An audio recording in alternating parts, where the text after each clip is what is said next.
I did not yell. I did give a few. What the hell are you doing? I did give a few of them. We know you a busy man, Kobe, so we gonna jump right to it, man. I'm gonna say Zion Hill. Is that dude in a swing? I'm sick and sick with it, vision and lift it. Listen, just picture it, spit and deliver it. The time froze, undercurrent, how the grind flows. Wrist flicking, said the bezels, got a mind blown. You know how to drop beat, everything's slow. You know how to drop beats and anything goes. Pull up to the spot, you might see the squad there. Pull up unannounced, then you might see your broad there.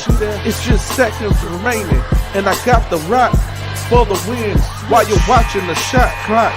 It's just seconds remaining, and I got the rock for the win. Thanks for watching the shot clock. Shot clock.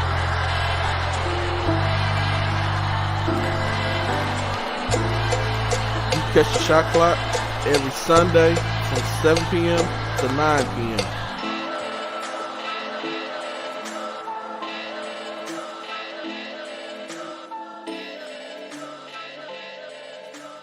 We never getting that $1 million.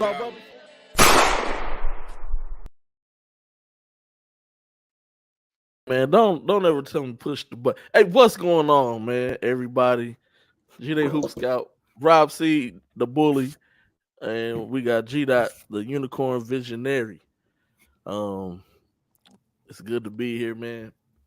UIL playoffs underway, TAPS playoff underway, SBC championships is done. It's in the book.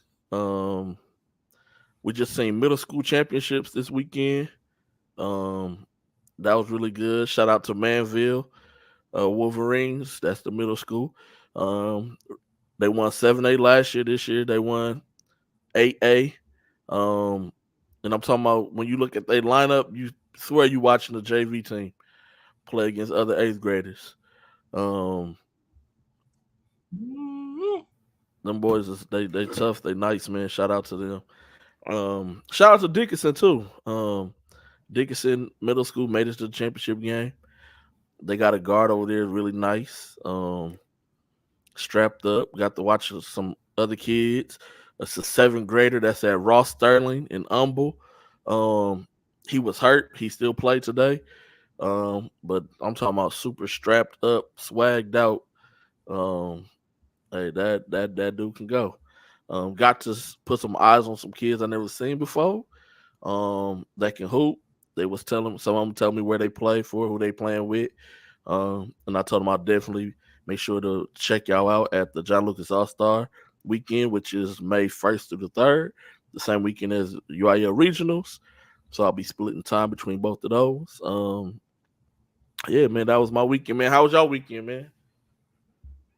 It was a blur. I don't even remember everything. I saw some things though. Yeah, I saw a lot of guys. Go ahead. What you see, Rob? Talk about it. No. Chill out. Man, tell the people you. Hold on here, Jacoby. Jacoby. Hold on, Jacoby, man. First off, what's going on to my guy Dre McDonald? See my boy out there on the East Coast. What's going on to A. Smith? Marco. Seeing Marco was coaching this weekend. Jacoby, you was MIA, man.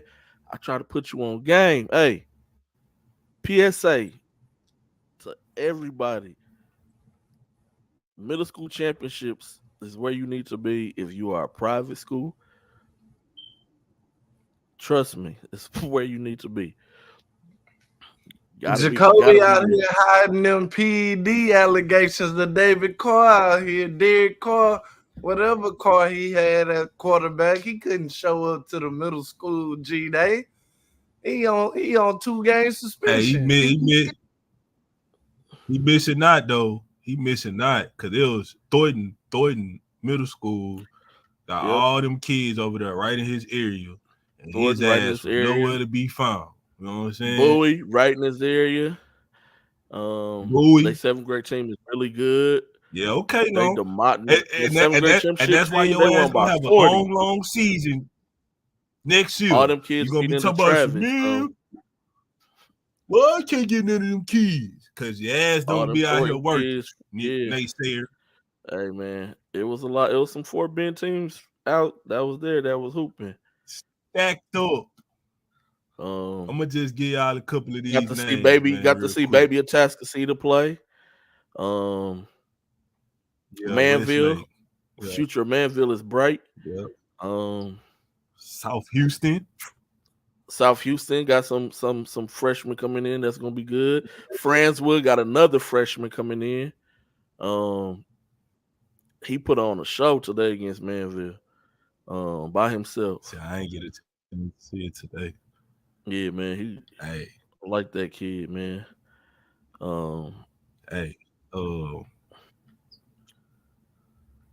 Chill. Yeah, C King was solid. Their best player didn't play. I doubt that's something that I have to tell the guys off of camera. Why their best player couldn't play, man. But yeah, man. Everybody had a busy weekend. Y'all seen the Baller Plug getting interviewed by the GOAT himself, Mr. Gleason. Shout out to my guy, Mr. Gleason, man. You know you're gonna watch these at some point. The game really needs Mr. Gleason. He does a real great job of advocating for kids on all levels, different sports. And I just want to salute him because that's why I get it from. Like, just supporting the kids whenever you see. If anybody knows these kids' acts, like Mr. Gleason will catch you in the stands at a state football game and be like, "Hey, what's up?" You know, from Madison, Buffalo. Like, he gonna shout you out, and I think that's good karma, good feng shui in the world, and that's all I want to be about. So shout out, Mr. Gleason. She got a sister. Whoa. Jacoby, that's why you can't. That's why you can't come to the middle school championship right there, brother. See Jacoby, man, dang. Jacoby on the screen right now before we lose our sponsorships. What's up, D? What's up, Doug? Hey, Doug, what's up? Doug, you told this dude his new name, Doug? Yeah, I told him today. You told this dude his new name?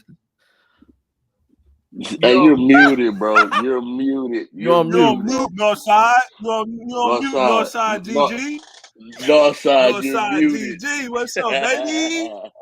You want, baby? What's up, Northside, GG? Hey, man, but nah, for real, man. Hey, what I told you, bro. Private conversations we have, they ain't gotta be talked about online, bro. We ain't nobody said the name, bro. Only we still know the name, so. Okay, good. Ain't nobody said nothing. Why you all mad, dog? Your head about to fall off. Your head, forehead all scrunched up. Really got mad. Hey, man. Y'all, man. He got mad. Little veins started popping out in his head and stuff. I pulled a Rob like the other night. What was that, 2 weeks ago, G-Day? Rob was on that. Hey, the only difference is nobody could see me, though. Only G-Day could see me. No. We all saw you. No, we all saw you. Right? Yeah, this was after the fact. No, we all saw you. Come on, man. I don't give a damn. Yeah. Fire coming out your ear. Fur. Boy, I had the fur. Got him. Dre, you gonna make me Got him. You gonna make me like Shannon Sharp. Yeah. I'm see you in the gym. Yeah. Hey, G-Day got a lead with the ad-libs out here. Got Welvin out here. Oh, yeah, it's up. Winning the championship. Manville won 8th grade championship. It was a good game though. It was a good game. Dickinson was hooping. Dickinson was hooping. It just Manville was just a little. That was too much, man. That was a big middle school team, bro. Yeah, that was a big middle school team. They bigger than some JVs. They look like a JV team. They do. Mm-hmm. Like some of these other schools, they probably will beat some JV teams, dog. Like If y'all know y'all go to games early, Pasadena Memorial, bro. Hey, I done seen some bad. My bad. I shouldn't have said. My bad, Pasadena. No disrespect. That was rude. I shouldn't have said that. Like y'all just bum. I tell you what, I would like to see Manville Middle School 8th grade versus Aldine High School. I need to see that. I need to be front row. Respectful, dog. Hey, Man, that's disrespectful. They gonna shake you up over there, my boy. Yeah, Hey. that's Oh no. I'm not gonna say it's disrespectful. I feel you because sometimes, dog. Sometimes you gotta realize, okay, that's not right. FBI, open up!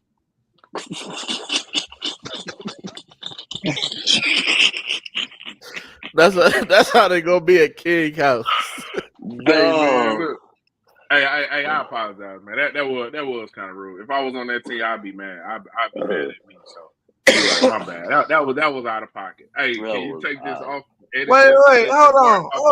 Wait. No. Hold on.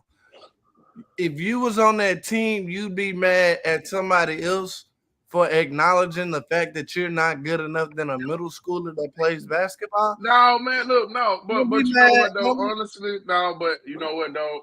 Them kids are 4, maybe 5 years older than the middle school kids. Like, oh, they ain't gonna lose that game, bro. I doubt it. See, man, look, somebody already on my ass. Look at this, man. Oh man, look. In this, my bad, bro. I don't want no problem. My bad, man. Hey, if it make anybody feel better, I am from the north side. All right, so I'm from the north, so I still be good, man. You know, they call me the Donna Antoine. We established that yesterday that you was from the north side. Y'all just won't stop, bro. We just keep them going, bro. You see what I'm saying? Hey, no, but you know one varsity team. I think Manville. I think one varsity team, Manville, probably it'll be a one possession going into the fourth. It's probably Northbrook. I guarantee you. That's on you. Hey, that's on you, bro. That's on you. But are we lying? Have they won a game since what you call them left? Oh wait, is that the right school or is it North? Where Ronald Holmes went? North side. North side. North side. See? Hey, put that comment up, man. My boy, that's my boy KC. That's my boy KC tuned in from the Poor Horsemen's podcast, man. Yeah, look at shout me out, man. Man, don't pump this dude's head up, bro. Them the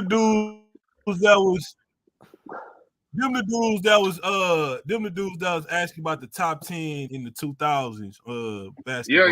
Yeah. My boy Phil. Man, you know what, man? We should probably get a couple of them dudes on here. Maybe KC and Phil. Get them on here. Phil played at He had a little short stint at TSU. My boy KC played D2 up in Oklahoma. We should probably get them on here, man. Get their take on some basketball. He said, "Not talking like that." They ain't coming on. I saw y'all at the Hollywood game, but I went to the trenches and watched TSU versus Grambling. And this is from the girls' point of view. Shout out Mario Davis and Josh Foreman. I think those two kids, you know, I think the world of those two because they've been around since I started. But with all that being said, I don't know why the SWAC don't recruit high school kids. And I'm talking from the girls' side. I'm talking from the girls' side. And when I say this, I watch kids that couldn't break the press.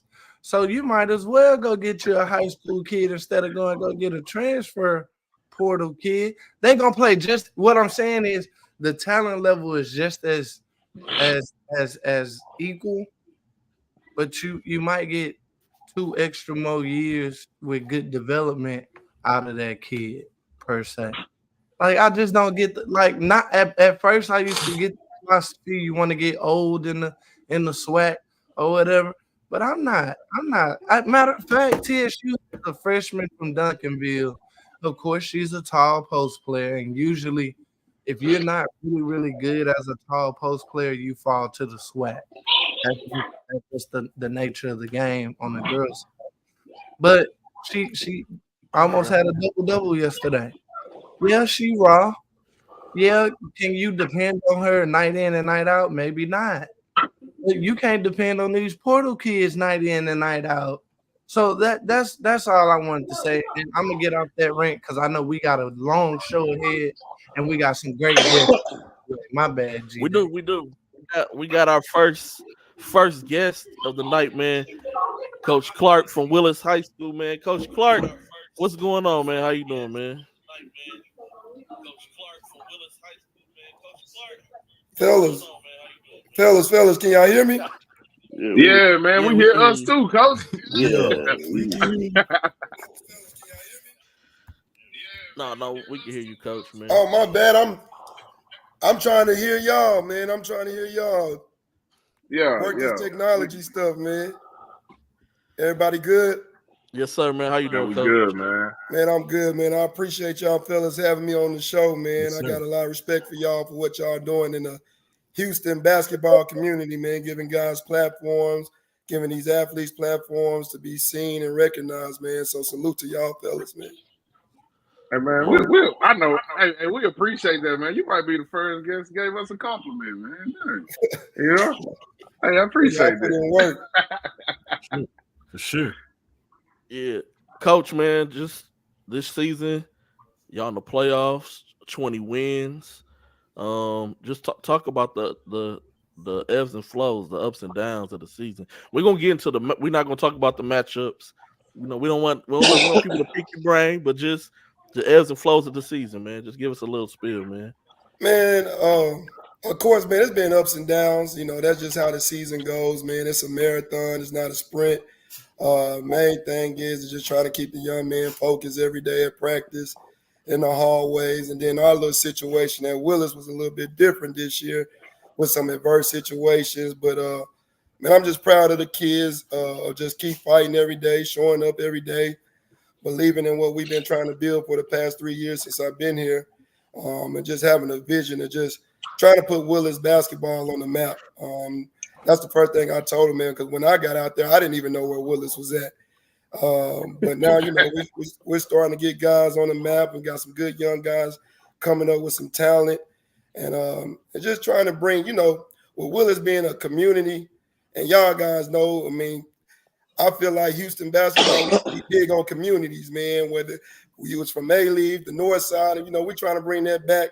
And hopefully, you know, Tuesday night we have a good crowd and show that. All right. Hey, Coach, I got a question for you. You guys haven't made the playoffs since you've been here, right? And you're making the playoffs for the first time. I think Willis is making playoffs for the first time in a while, if I'm correct. But your core of guys are young guys. So what was the difference between last season? I think you guys won like 15 games, and then this season, and you guys winning 20 plus games. What was the biggest difference between those young guys and then some of those older guys that you have this season? I think, man, just experience, man. That first year we started like 4 freshmen and 1 sophomore, 3 freshmen and 2 sophomores. And it's just mainly the experience, man. You had to go through the ups and downs last year. We just had to live with it.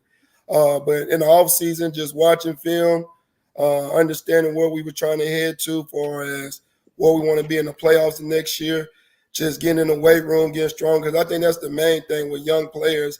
I feel like our guys were adjusted to the speed of the game, but they weren't adjusted to the strength of the game and how games were being called. So just getting in the weight room, watching film, getting those guys playing, you know, competitive AAU ball with, you know, I had SJ with Coach Say last year, family, and just having an offseason. A year can make a big difference. And then having Trey Carmouche, you know, he came over with the skill side of things. He's been big for us and developing our skill and our IQ. So that's just really been the biggest difference from last year and this year. Got you. Right. Speaking of Trey, you know what's crazy? That's how old I am. I coached Trey in AAU when he was in high school. That's crazy. Oh, that's crazy. That's my dude, man. I got much love for Trey, man. That is my dude. He's a big part of our success, man. And you know, you got to give guys their flowers, man. I think he's big. Me personally, I think he's one of the best trainers in Houston, man. He works some magic. Not trying to take shots at any other trainers, but that's my guy, man. Yeah. No, we take shots on here, Coach. Yeah, Man. man. That we ain't take me. I don't subtle take shots, shots. man. I We don't take take subtle shots. shots. It's all love on my end. Hey, Coach Floyd. Yes, sir. I'm just here to ask the outlandish questions tonight that nobody want to ask. How hard did you try to get DJ Lagway to play in the playoffs? That's you got a Gatorade Player of the Year. I mean, to sell some tickets, I'd have just gave him a drink. Look, son, I just want you finger roll in the layup line. You ain't got to play. We just doing this for the community. We want the community to enjoy it. We're gonna give you an honorary jersey, and we gonna enjoy this ride however long we can. And I just want to know what y'all might have thought about that, maybe, if that was a possibility. You know what? You're not crazy about that because I think it was the Conroe game. The second time we played them, I said, "Hey man, come on and just get you a jersey, man." Like I'm trying to get them out there, but I ain't messing with Florida money, man. That's Florida money. I ain't finna mess with that. But DJ did play for me his sophomore year, man. DJ a dude, man. He had a special type of athlete. I wish I could have had him this year, but I definitely tried. He got mad at me because he told me I didn't play him enough at the point his sophomore year. He wanted to play the point, and so he was like, "Nah, coach, I ain't messing with you since you didn't let me play the point sophomore year." I said, "I got you, man." But that's a good kid, man. That's a special kid, man. He gonna do some special things in Florida, man. Great family, mom and dad. Got a little brother coming up. He's next up, man. Like, dude, one of the best quarterbacks in the country. So, of course, that's the only position he gonna want to play as point guard. Yeah, he didn't want to go down low for me or none of that. Like, man, look, I'm coming down. Like, hey, you know what I'm saying? Like, orchestrating stuff. I got a question for you. Mm-hmm. How was Coach Coleman instrumental in your coaching career? Of course, you coached with him at Summer Creek, and y'all made that deep run in the playoffs. So, how instrumental has he been in your coaching career? Man, I always tell everybody, man, Coach Coleman like another father figure to me, man. When I first got over to Summer Creek, man, my dad was dealing with cancer and was on on his deathbed, not gonna lie to you. And, Coach Coleman was there for me every step of the way. He's been very instrumental to my coaching career, but just not that, but just my growth as a human being, man. That's one of the best dudes you can ever be around. Loves kids, loves the game of basketball. And I mean, I learned a lot from him, and I take a lot of things from him for our style of play, of course, but mainly just how you treat people, how you deal with parents, how you deal with kids. Because I mean, that's a loving dude, man. Me and Coach Coleman, we talk every single day, man. And like I said, it's just a father figure, man. Prays for me, we pray for each other. Man, when I got the job, he was the first person I called, or when I'm need some advice, he's gonna be one of the first people I call. We just pick his brain, man, and he's there for me all the time. He's a great dude, very solid dude. He ever cursed around you? Because that dude don't curse. Like, did he ever slip up one day when y'all was in practice? Here's the thing: Coleman has never cursed. He don't even want to curse when he's trying to tell a story. So he's not even gonna curse at all. He asking for forgiveness and all that. But I ain't gonna lie, I curse. But it's only two people I don't curse in front of, and that's my mama and that's Coach Coleman. I don't curse in front of neither one of them. And so, that's just how much respect I got for him, man. And it's just a good dude, man, solid dude. But I've never heard him curse since I've been around him 6-7 years. I've been doing Coach Coleman almost my whole life, bro. I've never heard him curse not one time. That is an automatic. That's a front row seat in heaven. Front row seat in heaven. Gotta be. Now I will tell you this. I've been in them practice, and the way he coached, you might think he might have cursed the kid out sometime when they feel it, but he never cursed him out, man. He gonna coach kids hard. And like I said, man, I learned a lot from him, man. You gotta love these kids hard. And in order to coach them tough, you gotta love them first. And that's what Coach does, man. He gonna love those kids super hard, but he can coach them tough too. Man, Coach Clark, we're not gonna hold you too much longer, man. We appreciate this time, truthfully, honestly, man. You, bro. We wish y'all the best in the playoffs, man. Sure. Man, keep changing the culture over there, Coach. Man, I appreciate y'all fellas, man. Y'all keep doing what y'all doing over there, man. I love it. Yes, sir. Keep grinding, man, and just let's keep building this Houston basketball culture up together. Sure. Yes, sir. Man. Yes, sir. Appreciate it, Coach. Y'all have a good one. You too. All right, brother. Hey, man, Coach. Man, next guest. Hey, you know one thing? Hold on, G-Day, real quick. One thing, man. Y'all know how I am about this beard thing. Coach Clark's beard was way too crispy for a brother of my liking. You know what I'm saying? With the patchy joint. My man beard was lined up. Sharp, bro. That's crazy, man.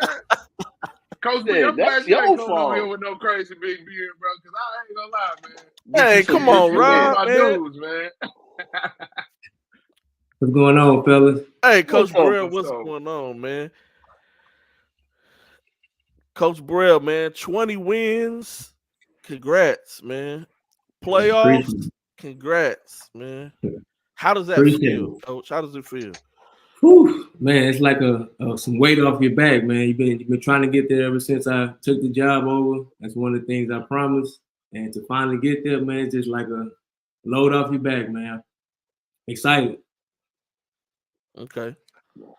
Coach Burrell, Wheatley has a historic and legendary program. And I might be a little wrong about this, but you might be the youngest head coach in a long time for the Wheatley Wildcats. Talk about what it means trying to bridge the gap between what you have now and then what has been y'all, a historic Houston high school program that, a boatload of talent has come out of. Yeah, man. I mean, it's the ultimate challenge, man. That's where my gray hair is coming from, man. I mean, I feel you, my man. I want to get them back to that level. I mean, just being around it, I actually been a player there and kind of knowing exactly what it looked like, and then seeing what you got to work with. It's like every day you're trying to get to that level. So it's a constant grind, it's a constant struggle, but I feel like in due time we'll get there. Rob, take it away. My boy. Yeah, fifth ward in the building, Rob. What's up? No. No.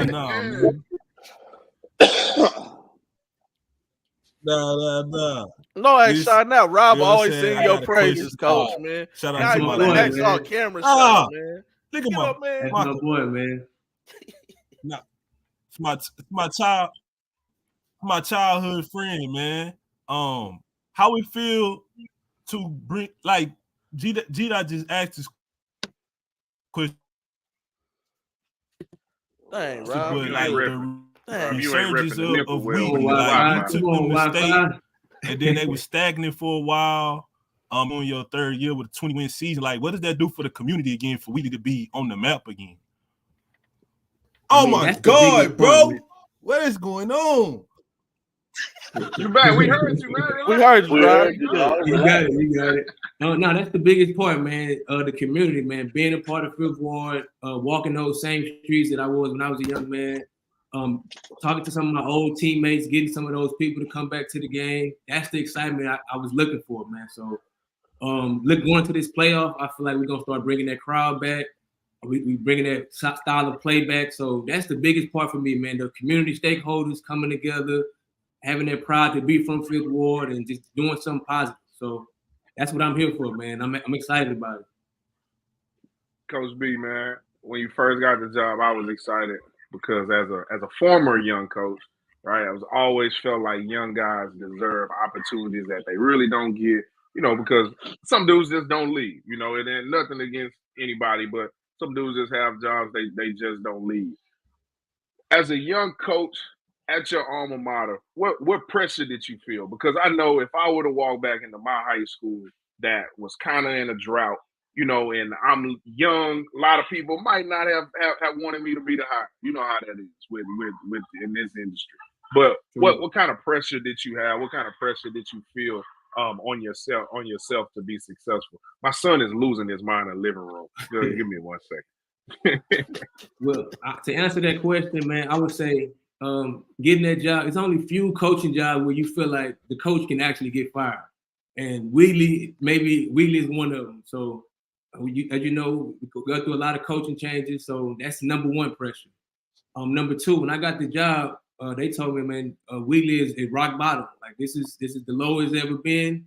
And nobody really wanted the job. It's gonna be a tough job going into it. So knowing that, the pressure was I feel like it was self-inflicted. I felt like I had to win because I'm here. I'm from this area. I went to state, and some of my family play on that team. So I had cousins on the team and some of my ex-teammates' kids. So I feel tremendous pressure to win. And if you ever been to a weekly game and you listen to that crowd, that's the pressure right there. So it's pressure from all angles. I mean, from the school being shut down to you can just keep going. It's pressure on every level in this season. I think I'm built for it. So as you can see, we constantly grinding and we constantly getting to that level. So this playoff run gonna definitely show a lot of people what we made of. Bro, the playoff atmosphere. How long has it been since we made the playoffs? 2016. Bro, do you realize the atmosphere y'all playoff game coming up, bro? It's gonna be insane. Oh, Like, every hood dude from Fifth Ward bro, today was posting on Yeah, Instagram. I love that. I like If you that. can make it to the Yeah. Wheatley game, come to the. That's all I seen on the storyline, bro. Yeah, it's finna be. It's So finna smell like sweat and Zai in that thing, baby. Yeah, buddy. I love it, man. I love it. Nah, Hey, man, man. that's what we grew up on, man. But can you tell me? Let me ask you this though, Coach B. And I know we only supposed to be talking about just asking just one question, but can you talk about, like, you're an inner city coach, right? And we don't have a lot of inner city schools that have recently had a lot of success, you know, with the exception, you know, like the Yates has consistently, you know, made the playoffs, this and that. But our inner city schools have really struggled, especially our inner city schools, and we can just say it in our Black neighborhoods. What is the pressure like to have these guys come in, first of all, to play basketball? Because a lot of the schools and HISD schools in the district, inner city schools, they don't have a lot of, you know, what can we say, participation in athletics. So is it a lot of pressure? Is it difficult to get guys to show up and play freshman team, and, you know, sophomore team, JV, varsity, you know, as opposed to them doing the other things that are presented to them in that area in town? So what is that like for you? Man, that's a great question, man. And that honestly was one of the biggest struggles, man, just trying to collect a team, because number one, they got to be eligible. So some kids, they weren't taking the classroom so serious. So that's another battle you're dealing with. But like you're saying, getting a freshman team, a JV team, and an actual varsity team, that's a big struggle. It was a big struggle, man, because some kids just want to play football. Some kids, they don't want to actually do the running or the conditioning to get into basketball. So it's many hurdles when you're trying to form those three basketball teams. So that's why I'm really sticking my chest out this year, because freshman team went undefeated, JV team tied for second place, or first place, my bad, and then varsity team second. So to see those teams do success like that, I pat myself on the back, man. It was a real struggle, man. So great question. That's love, man.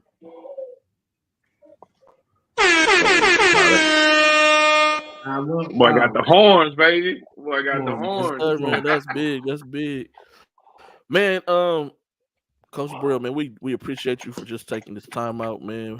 We truly do. I appreciate you for coming to the preseason jam every year. You don't ever complain about who you're gonna play. You should be like, whoever on schedule, we playing them. You there, you film your kids. So you can go back and study and watch and show them mistakes, man. And so you built that culture, man. So hats off, man.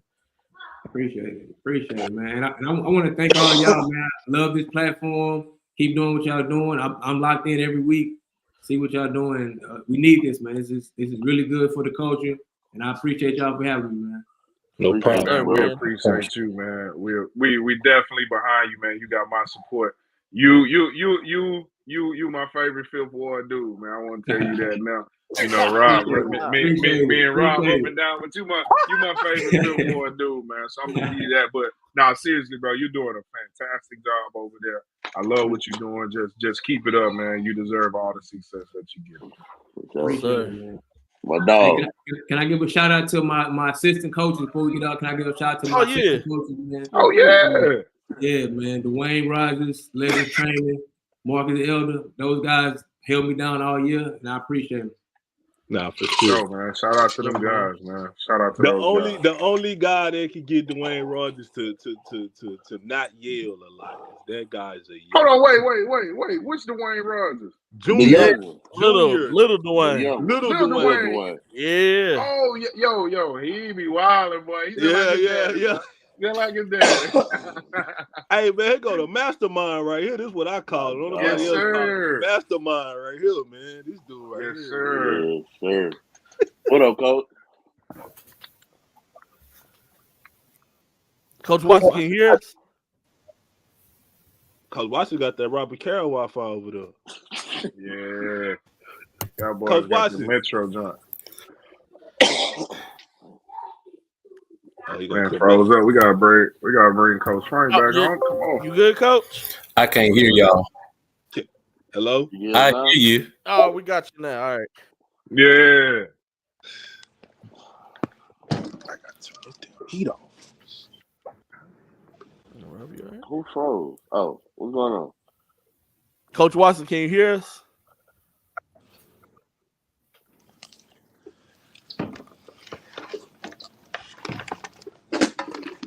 Got some technical difficulties. Yeah. Coach Watson, turn your. Let me log back in. Okay. All right. While we wait for Coach Watson to log back in, man. Rob got shot last game. Hey, man, yeah. Rob, you started.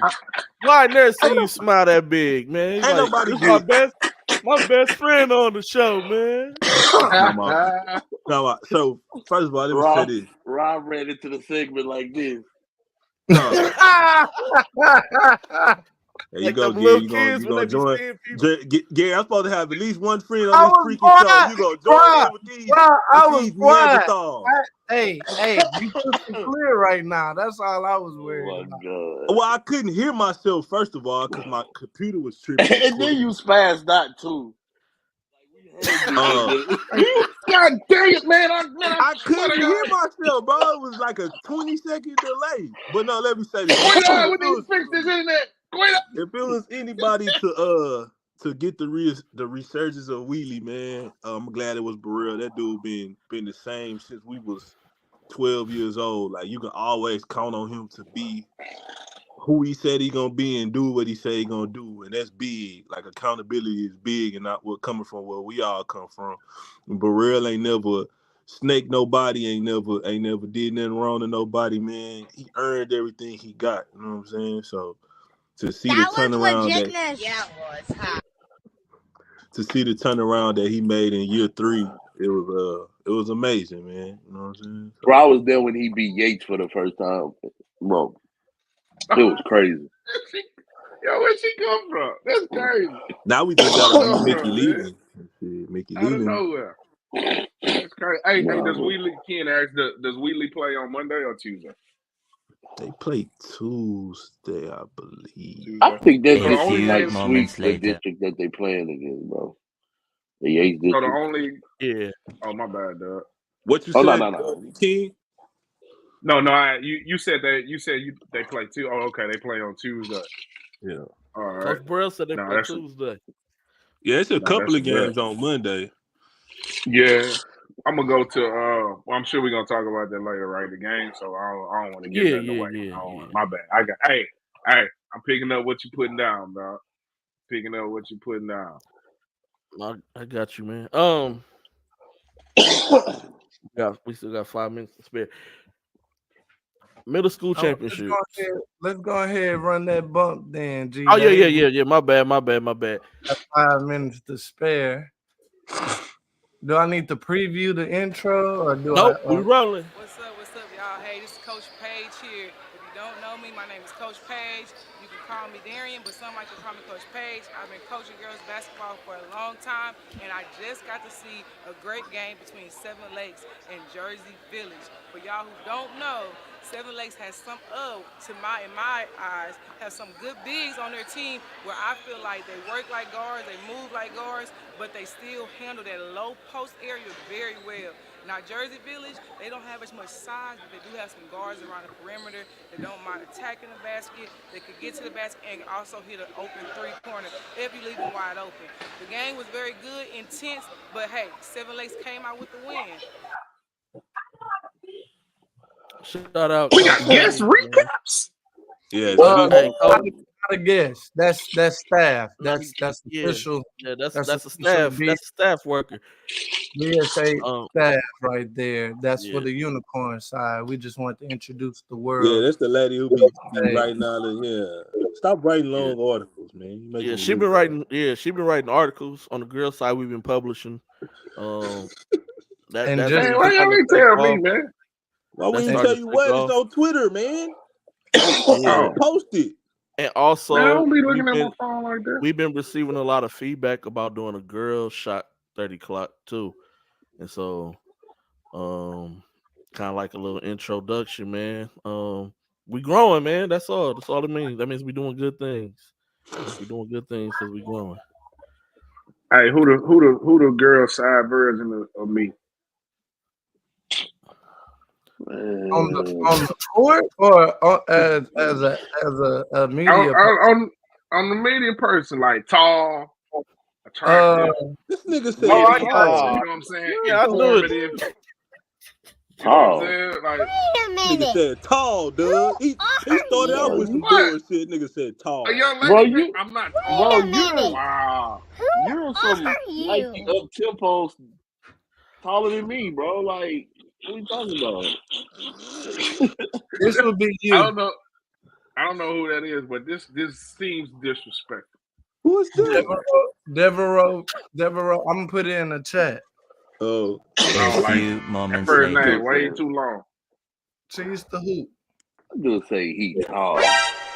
I'm taller than everybody except Rob. That's crazy. That was legit. Hey, whoa, hold on. You 6'1", dog. Hold on. Whoa. Pause! What? About this conversation. This one conversation I read hands down. I don't want nobody Normally y'all like to gang up on me. I'm sub 6 foot. No offense to my sub 6 foot poppies out here. Pause. You taller than me? I'm 6'3" all day. Oh, that's crazy. I just people feel comfortable when I walk up on them because people be saying I be beefed up, flexed up. So I want we're gonna need to do a combine. We need a shot clock combine where we officially measure each other heights, everything, wingspan,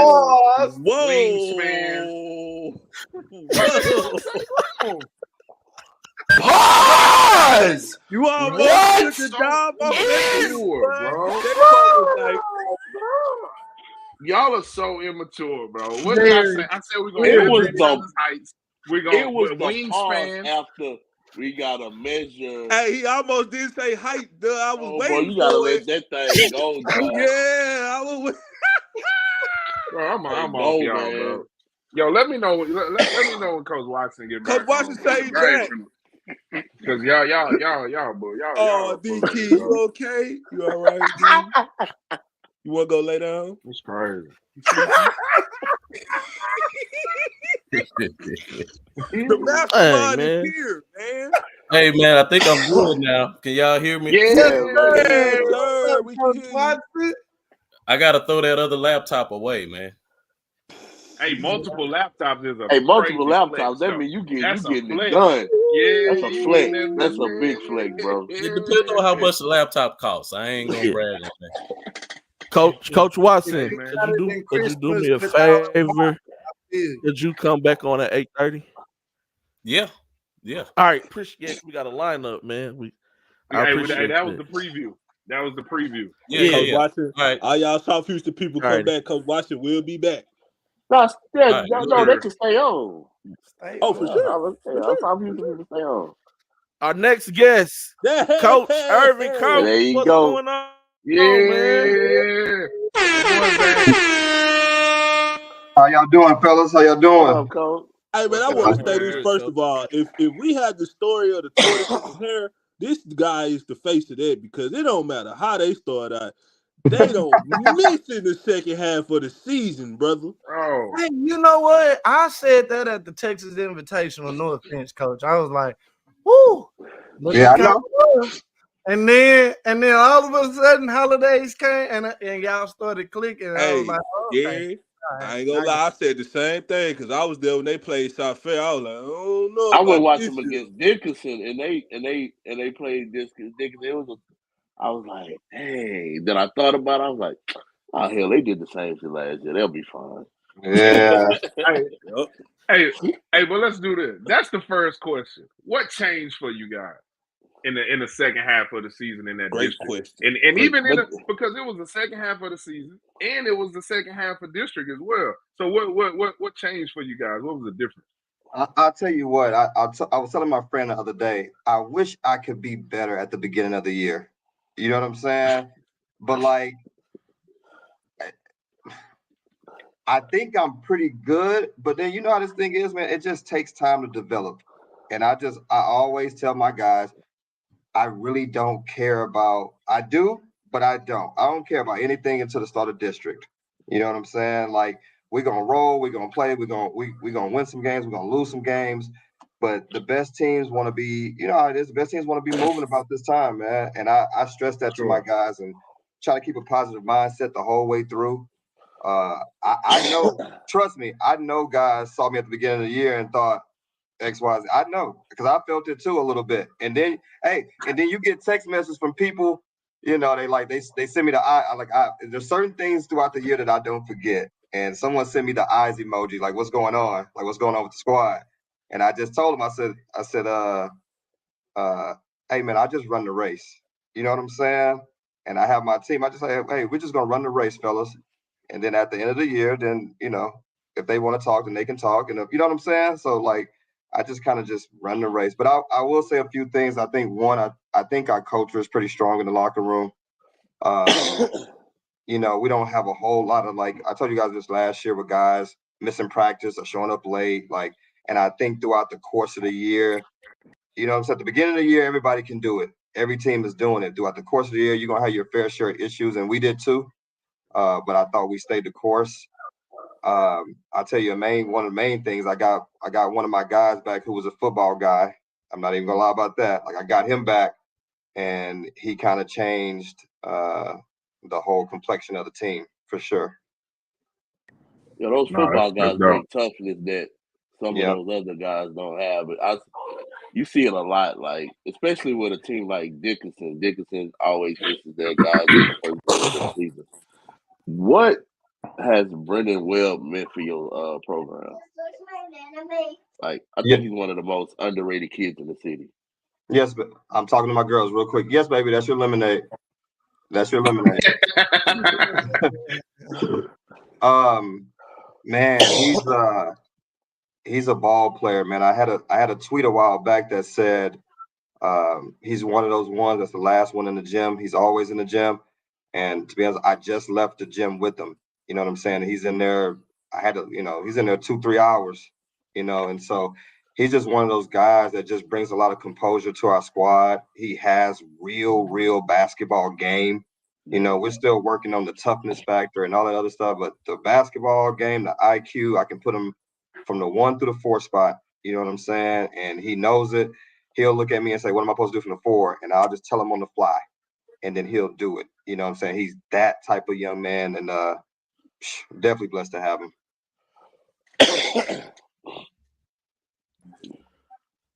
Coach, back-to-back playoff appearances for the Panthers. I haven't been in Houston area that long, but I don't remember that since I've been here. Right. How is just the school, the atmosphere, how is all that? It's definitely growing, man. It's definitely growing. Our administration has been like super supportive. I know when I first interviewed for the job, they were all like, you know, can we do this? Can we get there? Can we beat Clyde Forest? Can we, you know what I'm saying? And now it's kind of like we're kind of expecting these things a little bit, you know what I'm saying? And it's not a bad expectation whatsoever, but you know, the crowds are getting bigger. Like our last, you know, even on the road, my man Homer Tuck told me at Klein Collins, he's like, you got a bigger crowd than we do. You know what I'm saying? So the support from everybody is really definitely amping up. And I'm expecting another one out there at South Springs again, because last year it was bananas. I will be in the building, man. Make sure you let them people know I'm pulling up. I got you. All right. I will be in the building tomorrow. I got you. Also, I will say this, Coach. This is some off the record stuff. Okay. All right. I know it's some kids who's supposed to be there. Who is like, who now is like, man, I wish I would have stayed. I'm talking about some change, some difference makers. Trust me, I know.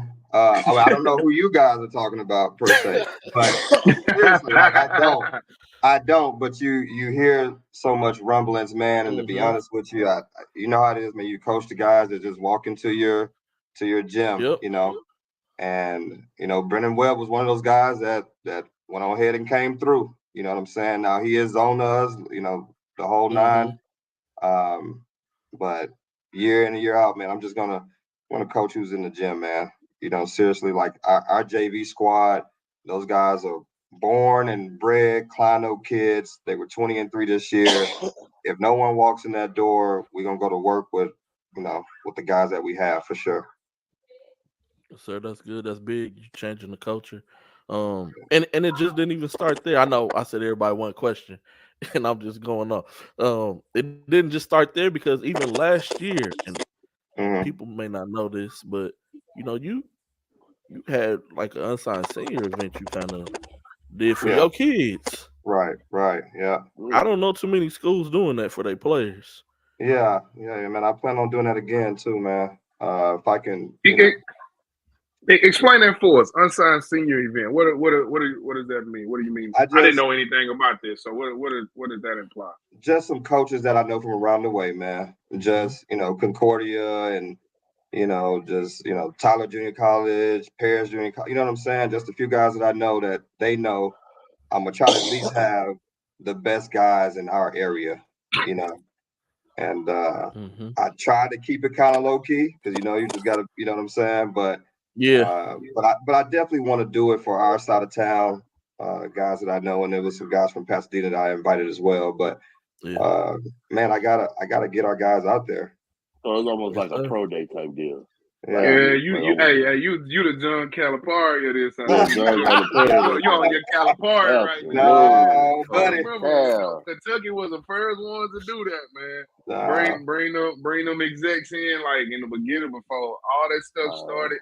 Get it out the way. You doing it at the end of the season. I see what you on, boy. No, I see what you on. When I was in Illinois as a JUCO coach, I would come back down to Houston where I'm from, and I would ask Coach Black, hey, can I invite a few coaches, and then can we get the best guys in the area? And he said, yeah. So pretty much from then, I kind of been doing it. Just the best guys from here to South Fair area. Yes, sir, man. That's dope, man. Anybody got any more questions for Coach, man? We're gonna let him get back to game planning for his playoff matchup. Yeah, man. Good luck tomorrow, Coach. Man, now you better go pour that lemonade. I'm here by myself. I'm here by myself. Wife is gone. I got the burger set. I got some Ritz crackers. I got apples. I got lemonade. They shouldn't need me for 10 minutes. That is a for sure dad dinner. Burgers, crackers, lemonade, apples. That is a dad Mom dinner. Is not home. I can't miss. There's got to be something on there you like, and they're gonna tell me that they don't like it in a second. Nah, but I appreciate you guys, man. You guys know I follow you guys every week. I appreciate what you guys do, man. Seriously, We appreciate it. Yes, sir. We appreciate that, man. Yes, sir. Yeah. Good luck tomorrow. Appreciate it. Appreciate you guys. All right, Yes, Coach. sir. Thank you for your time, man. All right, no doubt. Hey, Miss Sanders, man, hold on. That's Tiffany Sanders, man. I was at the game. I ain't even see you at the game, man. I was you need there. to put a What was that, montage of Thursday this or Friday or together something? next year when we do the preseason jam. Because what's in common with all the coaches that we saw so far, all of them came to the preseason jam. All the coaches we gonna have tonight mostly came to the preseason jam. So I don't want to. I need to put a program. Put a guarantee on there. But put a guarantee on there. Well, I D King, I did that after the first one I did. Yeah. The very first preseason jam that I did. For the preseason jam, you almost guaranteed to get in the playoffs. That year, every team, almost every team won their district that year. Yeah. And the only team who didn't that very first year was Brazzleswood. I mean, they wasn't much that they could do, but he had some decent players. And that was Coach Olivier, who's now the head coach of Pasadena Memorial. He was at Brazzleswood that year.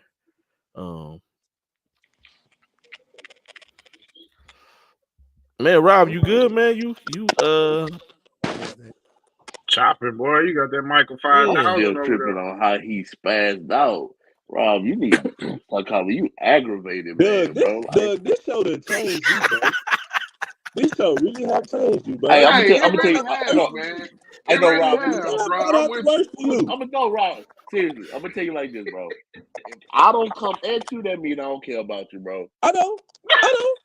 I'm just like, if I just let you be you, if I just like, nah. Oh, I know. Okay. Legendary foot stomper. We got the yes, sir. Foot stomper on you. Yes, we do, man. Coach Wilson, Coach, you can hear me? Yes, I can hear you. All right. Can you hear me? Yes, sir. We can hear you. No, we Coach, can't man. see Coach, you, but we can hear you. Yeah, Coach don't want to be seen, man. Hold on. Let me see. Coach in playoff mode for real. He in blackout mode. He in black. What LeBron say? Zero black. Everybody in the 30. Hey, DK, he polishing them dress shoes so he get a good stomp on the floor. Yeah.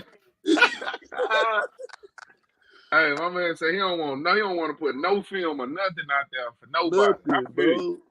We don't want them to see nothing. Hey, Miss Sanders, I will say this. It was probably about 40 people in on that Climb Forest side of that game. 37 of them was turned up. They was losing it. They were standing on the sideline, coming out the stand, pointing at the refs. They was going in, boy. One daddy, he ain't sit down the whole game. And he had a towel to wipe his sweat off just because he knew he was going to be in there. He came prepared, huh? Yeah. They was literally there representing well for the North, man. That was my first Climb Forest basketball game in a minute. He knew he was going to act up. Bro, I ain't been on a Climb Forest game since, man, it's been a minute. What up, Coach? Mic check. You can hear me? Oh, yes, sir. Yeah, we got you. Man. All right. Appreciate you for taking out some time, man. Oh yeah, definitely. Hey, Coach, since they see I'm here to start it up real quick. You weathered the storm. Everybody was hurt. The trainers was hurt. Your mama was hurt. My feelings was hurt. Everybody, and y'all weathered that storm like true champs because y'all been there before. Y'all got a DNA about y'all program. Y'all don't complain. Next man up. Y'all work hard, and it don't help that you get some help from them old linemen that come from that good football program out there too.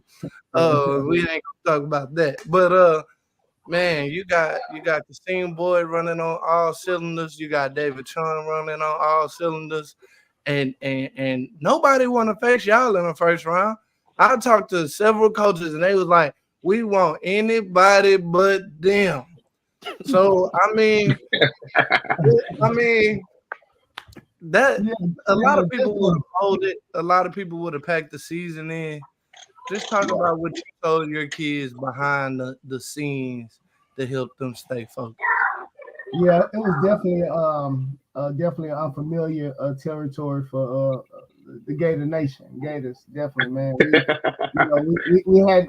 I've been pretty fortunate and blessed not to have many injuries. You know, not everybody all out at once, and so for that to happen, man, God, it was definitely tough for us. But we just knew that the season is a marathon. We know that we want to be playing our best basketball around this time and around district time. So the schedule that we put together every year, we try to make sure that we're battle tested, and then that we definitely utilize the platforms that you guys make available for programs like myself and other programs to be able to showcase the talent that we have in the city. So that was the main thing. While teaching our guys how to play Gator basketball, you know what I mean. That was definitely a big deal for us. So that's just kind of where we were. This year we just had to make what was due. Hey, Coach, made it do too. For sure, Coach. You mentioned Gator basketball, right? I was at the middle school event today. Dickinson middle school team played. The coach was coach. I don't know who the coach is, but I tell you what, you'll be damn proud of him. He represented well on that sideline. He had a few stomps in there too. But one thing that he said was, y'all already know how them boys from Dickinson play. That's one thing that he said. What does that mean to you? And tell me what was it that you did and brought to this program to now to where Dickinson has an identity. Like the Dickinson way is what I think we would call it. Can you explain that though? Let's do that. Explain the Dickinson way to us and to some people who not too familiar with you. Yeah, definitely. Main thing is just being tough. Like you gotta be tough. You gotta be tough. You gotta play hard. And everybody kind of know how that's how we get down. On the defense side of the ball. On the offense side of the ball, man, we let it sling, man. We going. We just getting up and down. Definitely. And I just just the effort just has to be there, but we definitely want to, showcase our talent at our guard spots. We've known that, I've been pretty blessed to have some some good guards. And, in the high school, you got to have some good guard play. And so we definitely try to keep that, coming. You know what I mean? And then on the other end, just making sure that, you apply pressure on the defense side of ball, however that may be. You know what I mean? And that's what we try to do. Look, I'm gonna sneak one more in because I just started this. Coach Clark from Willis got on. He's a younger coach, right? You started coaching a while ago. You were, and you ain't old as me or nothing like that, or Doug. But as a Coach Willis mentioned something. He said the community in Willis is behind them, right? What does that mean for you guys? Because I've been to a Dickinson game in Dickinson. And that's the real deal out there. What does that mean to have a community behind you and supporting you? Because you said like that you guys weren't used to all those injuries and losing those, that amount of games to start the season. So what does that community mean for y'all? Yeah, it's a big deal, down in Dickinson, just because we're one of the few one-horse town, communities where we just got one high school.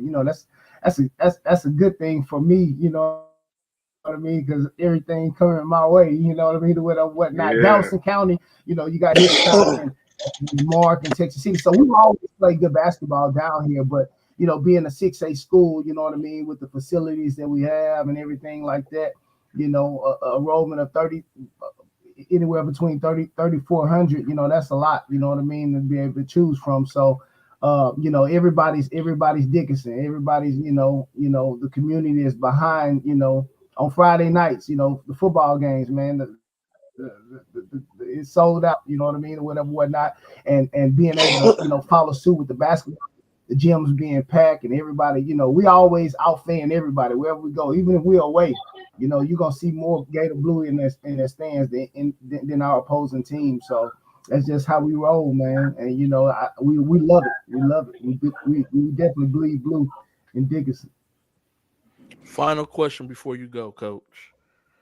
First, James Turner, the 8th grader. I was just about to ask about. I like him, and Braylon Bradley. I like him too. Just want to throw it out there. Shout out to Dickinson Middle School. Mick Adams made it to the championship game. They faced Manville. Manville's huge. Talking about they 8th grade starting lineup coach 6'2" and up. Like it's crazy. Yeah, it look like JV team. Yeah, they some big boys. But that, and then lastly, COVID year, man, Tremont, Marcus Williams, dude. Yeah. Man, we was finna go to state. I'm talking like I'm a Gator. We was finna go to state and run through everybody, man. Definitely, Man, definitely go. Yeah, definitely. Yeah, definitely 2 things. We're gonna go to state and win it. But that's that, it's I know it's kind of like old news. A lot of people, we definitely still, think about it and we do. That's our driving force to try to get back there, every time. But that was definitely a golden opportunity for the Houston basketball, you know what I mean, to be able to, you know what I mean. You know how it is, Dallas. Dallas been doing that thing, you know what I mean. With Houston versus Dallas and far as but they didn't want to see that trio, that 3-headed monster. No, they did not. No, sir. Yeah, definitely. But my junior high guys, man, they next up, definitely, man. You know what I mean. Anytime we can get them in the gym, with our guys, they in there, man. They in there. They ain't backing down for nothing. You know what I mean. So James Turner, man, and Braylon, those guys, man, they're all during the summertime and anytime the gym door is open, they there. And they some hardworking kids, man. So they just kind of follow suit of Cosm Boyd, you know what I mean? Who's the face of our program, David Chung. Those guys are hardworking guys, so they see those guys and the work that they put in, and they just following suit. Our youngster, our freshman right now that we got that stepped up big when all those guys were hurt. Caleb Lopez, man. Lopez, yes sir. A true guy that just embodies Dickinson and our guards. You know what I mean? Just he's big time for us. So man, I'm just excited about what we got going and ready to, I think we're playing our best basketball right now. You know what I mean? We're finally healthy and like you said, getting those guys out the football. Like I said, it was an unusual year. Even our football guys were hurt, man. They played their last playoff game. Even they was hurt, man. I was just like, golly. But it helped our bench, it helped our depth. Guys that were one year away, you know what I mean? Like for next year, they were able to get some games on their belt and see where they need to be in order to be able to play the schedule that we play. You know what I mean? I'm trying to go play the best teams every year. You know what I mean? Because that's where we find out who we are. You know what I'm saying? So I appreciate y'all, man. Y'all having us, man, and definitely, I appreciate everything that y'all do for the basketball community. I appreciate it. Thanks, Coach, for hopping on, man. Yes, sir. Appreciate it. Yes, sir. I'm gonna have nightmares y'all bringing up that game. Hey man, I just had to ask, man. Say, bro. Hey, I told Nitty on the phone the night before. Mm-hmm. All right, we stopped Marcus, we stopped Deuce, we let Tremont get whatever he get. We good. I said that in my soul. My soul was crumbled the next day. Like that, because they like Marcus and Deuce didn't have particularly but Tremont had one of the best games you ever could think of, bro. Like, dude had back-to-back games. Like, it was you know how Shane Battier was putting the hand in front of Kobe shit like this? Yeah, bro. It wasn't nothing you could do. Ty Palmer was doing the same thing. Tremont before Coach Mobley, hold on. We don't like to make a state champion wait. I'm sorry. My bad. Yeah, my bad. Dog, I just gotta say this though. Ty Palmer, you got your ass fried. Ty, you talking about you was a defender. Hey, you got 40 on the head. Rob. Yeah. We got a guest on, bro. Hey man, that's the legendary Coach Mobley, we got man. company, man. What is it? Legendary company. Yeah. Coach You Mobley, acting what up is in it? front of company, man. Three-time state champion, 3 times, Yeah, man. 4 times Hey, state 2 appearance, times. and 3 time Coach champion. Mobley Yeah, be dripped out on that sideline, bro. Don't get it twisted. the Don't get swag, it man. twisted, dog. Man got the swag, man. His Hey, swag is man. elite. Coach, man, you came in, took the job. Nobody was expecting the hot start that C King started.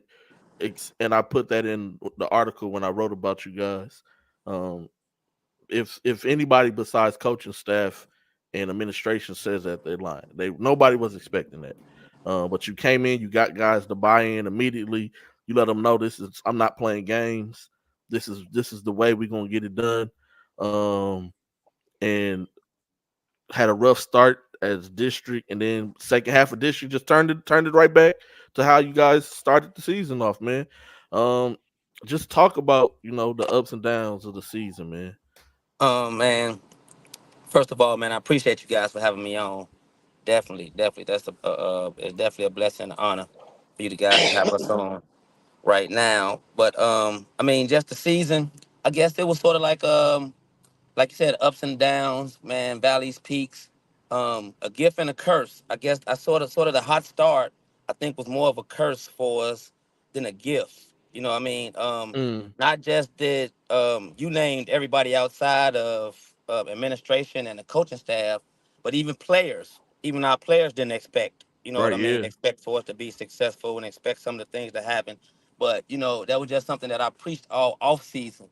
You know what I mean? Once I got the job and we went to work, one of my message was don't be surprised with the results. You know what I mean? Don't be surprised with the results. Don't be surprised about, you know what I mean, what happens. You know what I mean? Once you put the work in and start to focus and change your mind state towards something, don't be surprised of how it turns for the best. But, and it happens that way.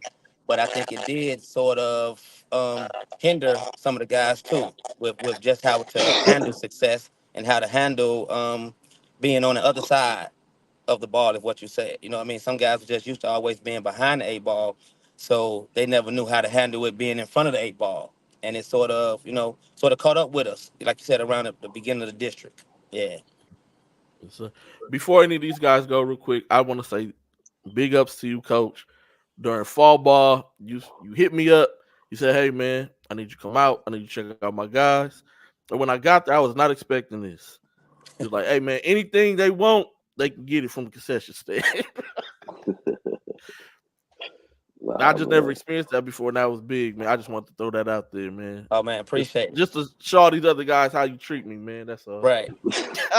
Hey, well, Coach, I tell you this, I ain't got that treatment yet. So look out for your boy Hey next man, season. anytime. At the home The game. treatment, the Look out for treatment your boy. All is right. extended to you too, bro. Hey, Definitely. I appreciate that. Hey, coming from Dallas, Madison to see King here in Houston. Can you talk about the biggest differences that you saw? Because you came from a winning culture and you arrived at I don't want to say losing culture, but you arrived at a program that kind of underachieved for quite a while. So can you talk about the differences?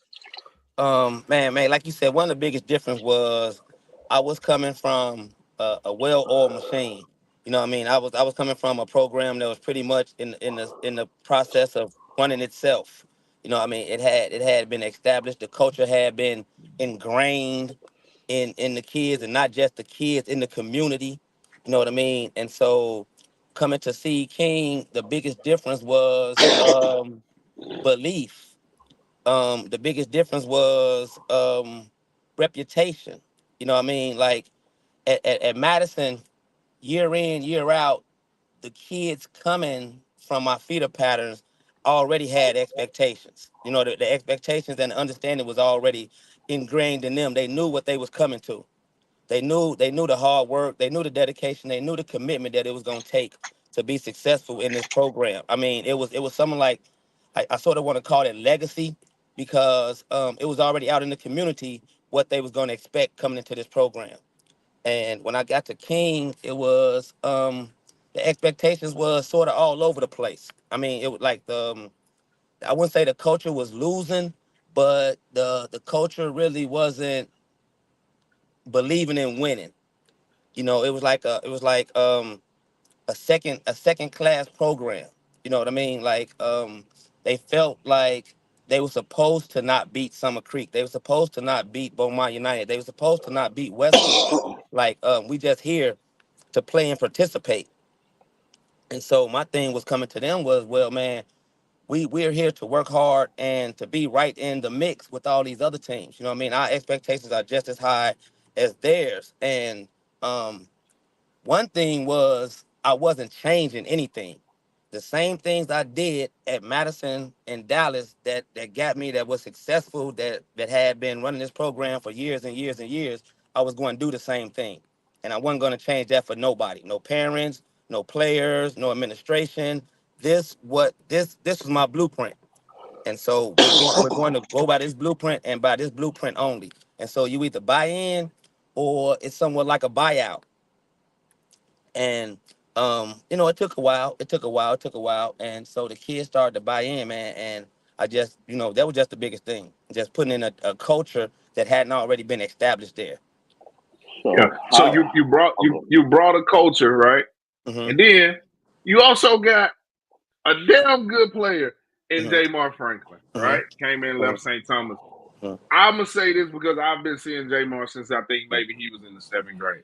Jamar has made a tremendous leap. We're gonna give you credit for that, you know. And I know Jamar works his ass off definitely in the summer, always in the gym. But his play has definitely elevated. What has Jamar meant? And what did you see in Jamar the first time you seen him and were able to help him with his game? The first time I seen Jamar, I seen a point guard. I'm 5'7". So people can pretty much understand that the only position I ever played when I played basketball was point guard. I don't care if it was open gym. I don't care if it was the biggest Nike tournament in the world or whatever. I only played one position. You know what I mean? So my eyes are somewhat biased when it comes to point guards. I'm not using the word guard. I'm combining it. It's a compound word. Point guard. And what I seen in Jamar was like, man, I got somebody that could actually play the point guard. If somebody shows him or somebody teaches him or somebody, you know, get him to understand. I wouldn't even say teach. If somebody just enhance all the other skills that he possessed and let him understand that it's a position on the floor for you, point guard. All right. And not just a position on the floor. Shit. I mean, to me, it's probably one of the most, I'm sorry, probably the most important position on the floor. We do a lot of cussing, Coach. You good? We do a lot of cussing and on I that, Coach. see, Don't worry about that. and I seen that in Jamar, and not just that, his work ethic, man. And I'm a big stickler in hard work beat talent when talent don't work hard. You know what I mean? And the kid just he just works his butt off. So it's something that I'm like, okay, well, I can definitely help that and enhance that and the things that he's trying to do. And he just bought in. I mean, it took a while because I mean, this 2024, who don't want to score? You know what I mean? Who don't want to score? And everybody thinks that their primary duty on the floor is to score. And so it took a while. It took a while for Jamar to buy in and to realize, you know, the things that the point guard does. It doesn't just rely basically on scoring. And so he bought in, and I mean, and now he's an extension of me on the floor. So yeah, I think you did a great job. Go ahead. I think you did a great job of getting everybody to, you know, figure out their roles because you got a lot of talent on that team. You got a good point guard. You got probably one of the best bigs in the city. You also have a wing in Christian Thomas that's really good. How long did it take for them to buy into their roles? And then it was the days that you was like, man, I don't think it's gonna work like that. Can you? Wi-Fi went out in the car. Somebody calling them, I think. Oh yeah, he's probably getting a call. Probably getting a call. Hey, this matchup is gonna be very, very interesting. I can't wait, bro. Yeah, we'll be in the you building are going tomorrow. to the game. We'll be in the building. In the building, bro. Yeah, that matchup is going to be very interesting. Nah, We Coach, see you. we can't hear you. After getting a phone call, you probably got to log out. Oh, Then back log. out, yeah. Yeah. We're gonna move to our next guest, man. Oh man, this Coach guy G. from Longview. Oh my God. Hello, Coach Boulevard G. Fight. Oh my God, bro. I'm about to get off the show. Hey, look, Coach G in playoff. He in playoff mode too. All black, man. No, Black man. screen. I gotta get off the show, man. Black shot They like got this- LeBron, they zero got, black they got jersey. this guy from Longview on here, man. He don't want them to see that he trying on the suit that he gonna wear to the playoffs. He don't want nobody to see it. Hold on, man. Can y'all hear me? Yes, Yeah, sir. we can hear you, Coach. Yeah, we can hear hear you. We can't see you though. Hold on, man. Shit, y'all, you know. Hey, you know them Longview dudes don't have good Wi-Fi, so. Go ahead, Rob, man. We're gonna let you start it off. Hold on, man. I'm just figuring out what I got to do to get my camera on, man. Y'all know I'm the old one of the group, bro. Oh man, come on, man. Right? Look like it's on, man. Only on the shot clock, man. Bro, oh my dog. Somebody said Coach Goffney don't know how to work the phone. That's great, man. I thought it was gonna click on when y'all brought me in, bro. Nah, you probably just gotta press the camera symbol or something on there, man. Yeah. I don't know. You on the computer or you yeah. Man. Get it out. I stopped, Mike. Man, y'all clowning me, man. Nah. Oh no. Nah, that's just Doug. Hey, Doug, that's just me. Nobody but Doug. You know That's the Port just me. Arthur dudes ain't got no manners, man. Yeah, every time they win one football game, then we have to deal with all this. See what I'm saying? That's how it goes, man. That's definitely how it goes. Well, Rob, you can start us. You can start us off. Yeah, go ahead, Rob. Nah, expectations. I know outside of the program, expectations was lower than normal, for y'all this year. How did you keep everybody locked in on your goal of being where y'all are right now in the season, Coach? Man, first of all, we just do what we do. So our expectations in the locker room are always high. We felt like our expectation, last year we didn't accomplish what we wanted to. We feel like, every year is our year that we're supposed to win the district championship and we're supposed to make a run into the playoffs and stuff. And, same thing some of the guys ahead of me were talking about and expectations, in our locker room, that's our expectation, that we're going to be successful. We're going to be tough. Oh, Dang, man, what happened we lost to Coach G, man? Oh, man. Dang, Doug done left. Doug done ran a new Waverly and G snatched the man on. Fat cat then hit the chat, boy. He heard what you just said and was like, hey. Oh man. Hey man, come on, man. Let me make it. Look, Doug went to told Fat Cat what you said. Doug went to tell. Doug went to told. Use the restroom, but I can still hear y'all. That boy Fat Cat said there was some hating going on. Hey, that's crazy. Doug went and told on your boy, man. No. Doug, hey, Rob, you was right, man. Doug been acting different. Bro, what are y'all talking about? Oh, hey. We're going to bring on the next. You know what? Our next guest, man, my guy. First year head coach, 20 wins on the season. Coach and Stevens. Coach, what's going on, man? What's up, fellas? How y'all doing? Steven confused. Nah, man, I was watching film, man. My bad. I hear y'all talking. Yeah, see, I heard first year head coach say, let me scoop over real quick. Yeah. No, we ain't gonna hold you long, Coach, man. 20 wins on the season. First year head coach, man. Laporte was kind of looking down before you came in. Now you kind of raised their heads back up, man. Just talk about the culture, the community, how everybody's receiving what you've done in your first year as a head coach. Man, first of all, I appreciate you guys for having me, man. It's a blessing, and I thank God for all the opportunities and to to do what I do, and I appreciate what you guys do. But man, the community was excited to have me. Just I see Dre. Community was excited to have me, and for sure, every day of the week, King. They were excited to have me, and they were just excited to have a guy who knows the game. And I've been fortunate enough to work with a lot of guys and had a lot of coaching opportunities. And for this to be my first head job, man, this community, they embraced me. They embraced me big time. And just listen to all these head coaches you guys have brought on and talk about culture, man. Like I had to establish my culture, and man, it's just a blessing that having the admin and everybody in the community behind me once I got the job. All right. I'm gonna cut y'all off because I was out here with Ant. We was at EYBL and he was talking about this job and everything. I drove an hour.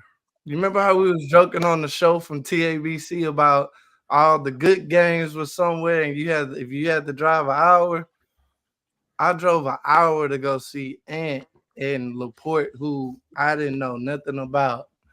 And I saw this kid, Trent Kaylees, and he had some pieces, and I recorded them.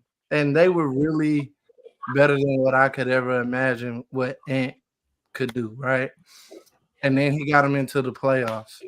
Talk about from day one at TABC, how they bought in from then. That's what I'm gonna say, because you know how when you get a new coach and you was already hooping with your summer team, you're not trying to hear what he's saying. They were locked in. Dre was on the sideline cursing them out.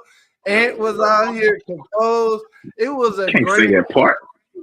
It was a great combination. I didn't know if Ant was still gonna have the job after Dre was cursing them kids out for not playing hard. But they figured it out and they looked good. And now y'all in the playoffs and now y'all got a culture and everything. So talk about it. Man, first off, I how much I appreciate you and I appreciate you guys. And man, you made that drive and I needed and I wanted those guys to show up, not just for me, but for guys like you who support me, because I was pretty upset, man. They had us playing it where the smoke wasn't at, you know what I'm saying? And I felt some type of way and thank God for friends like Dre who kind of put me in my place, like, hey man, like this, they don't know you. This is you got to establish who you are. And I was like, you know what, you're right. So we had success at TABC. We went 2-2 and we won 2, lost 1 to a really good Georgetown school. Mm-hmm. And the kids, once they saw me in my first day in workouts, man, they knew like, man, this dude ain't this dude crazy, man. This black man wild, man. Like he coming in here, he got things typed up. He's getting on guys for walking. He's getting on guys for missing layups, and I think what happens is when your best players buy into what you're selling, everybody else has to get in line. And Trent and Philip Ned and Caden Watson and Mason Bell, I got some really good guards who follow my lead. And when your best players follow your lead, everybody has to get in line. And I'm very, very fortunate enough to have. They're good basketball players, but they're really, really good young men first. They're really good young men first. And when they got in line, they bought in and they put in the work, everybody just got in line and followed suit. And don't get it twisted, man. I had a kid tell me, Coach, I didn't sign up for this. I was like, all right, son, well, the exit's right there. Mm-hmm. and man, it's been a blessing. It's been a blessing. And I hear a lot of people saying I'm getting the credit for this 20 wins, but at the end of the day, man, them kids got between them lines and they got the wins, and I'm fortunate enough for that. Hey, Ant, what was your first thought walking into the door day one? First time in front of your kids, first time in front of your program, that first workout. What were your initial thoughts as a first time head coach? What were you what were you nervous about? What were you looking forward to the most? First thought, I was like, man, this facility is amazing. That was the first thought. I was like, these facilities are amazing. Weight room, practice gym, the arena. I was like, this is amazing. What was I worried about? I was worried that sometimes this generation, they haven't been pushed the way we were pushed or held accountable to the point where we were held accountable. So I was afraid that once I come in with my new school flavor, with that old school teaching and accountability, that I was going to turn my top guys away and turn them off. And how they say that saying of you ran your best kids off, you ran them off. I didn't want to run them off. I wanted to make them tougher. I wanted to make them better, but that's the last thing I want to do is run my horses off. And I think that was my biggest worry. And if I got to be honest with you, man, hearing Coach Mobley talk about his structure and what he knew how to build a winning program, I had an idea. Like, I've been fortunate enough to work with some really great head coaches, Billy Goffney, Marlon Cloudy, Sam Benitez. I had an idea of how I want my program to be ran. I didn't know if it was going to work, if that makes sense. So I kind of had that insecurity, but I just stuck to my guns and I prayed a lot. And I got great friends like my man G, who supported me. My man Doug, who hear me out when I'm upset and I'm whining and I'm crying and I'm pissed off. But I think that's just just years and years of in the making. And I told my kids this the other day. I said, man, when luck happens, when preparation and opportunity made itself. And man, I got this opportunity, but I was prepared for it. And I thank God every day.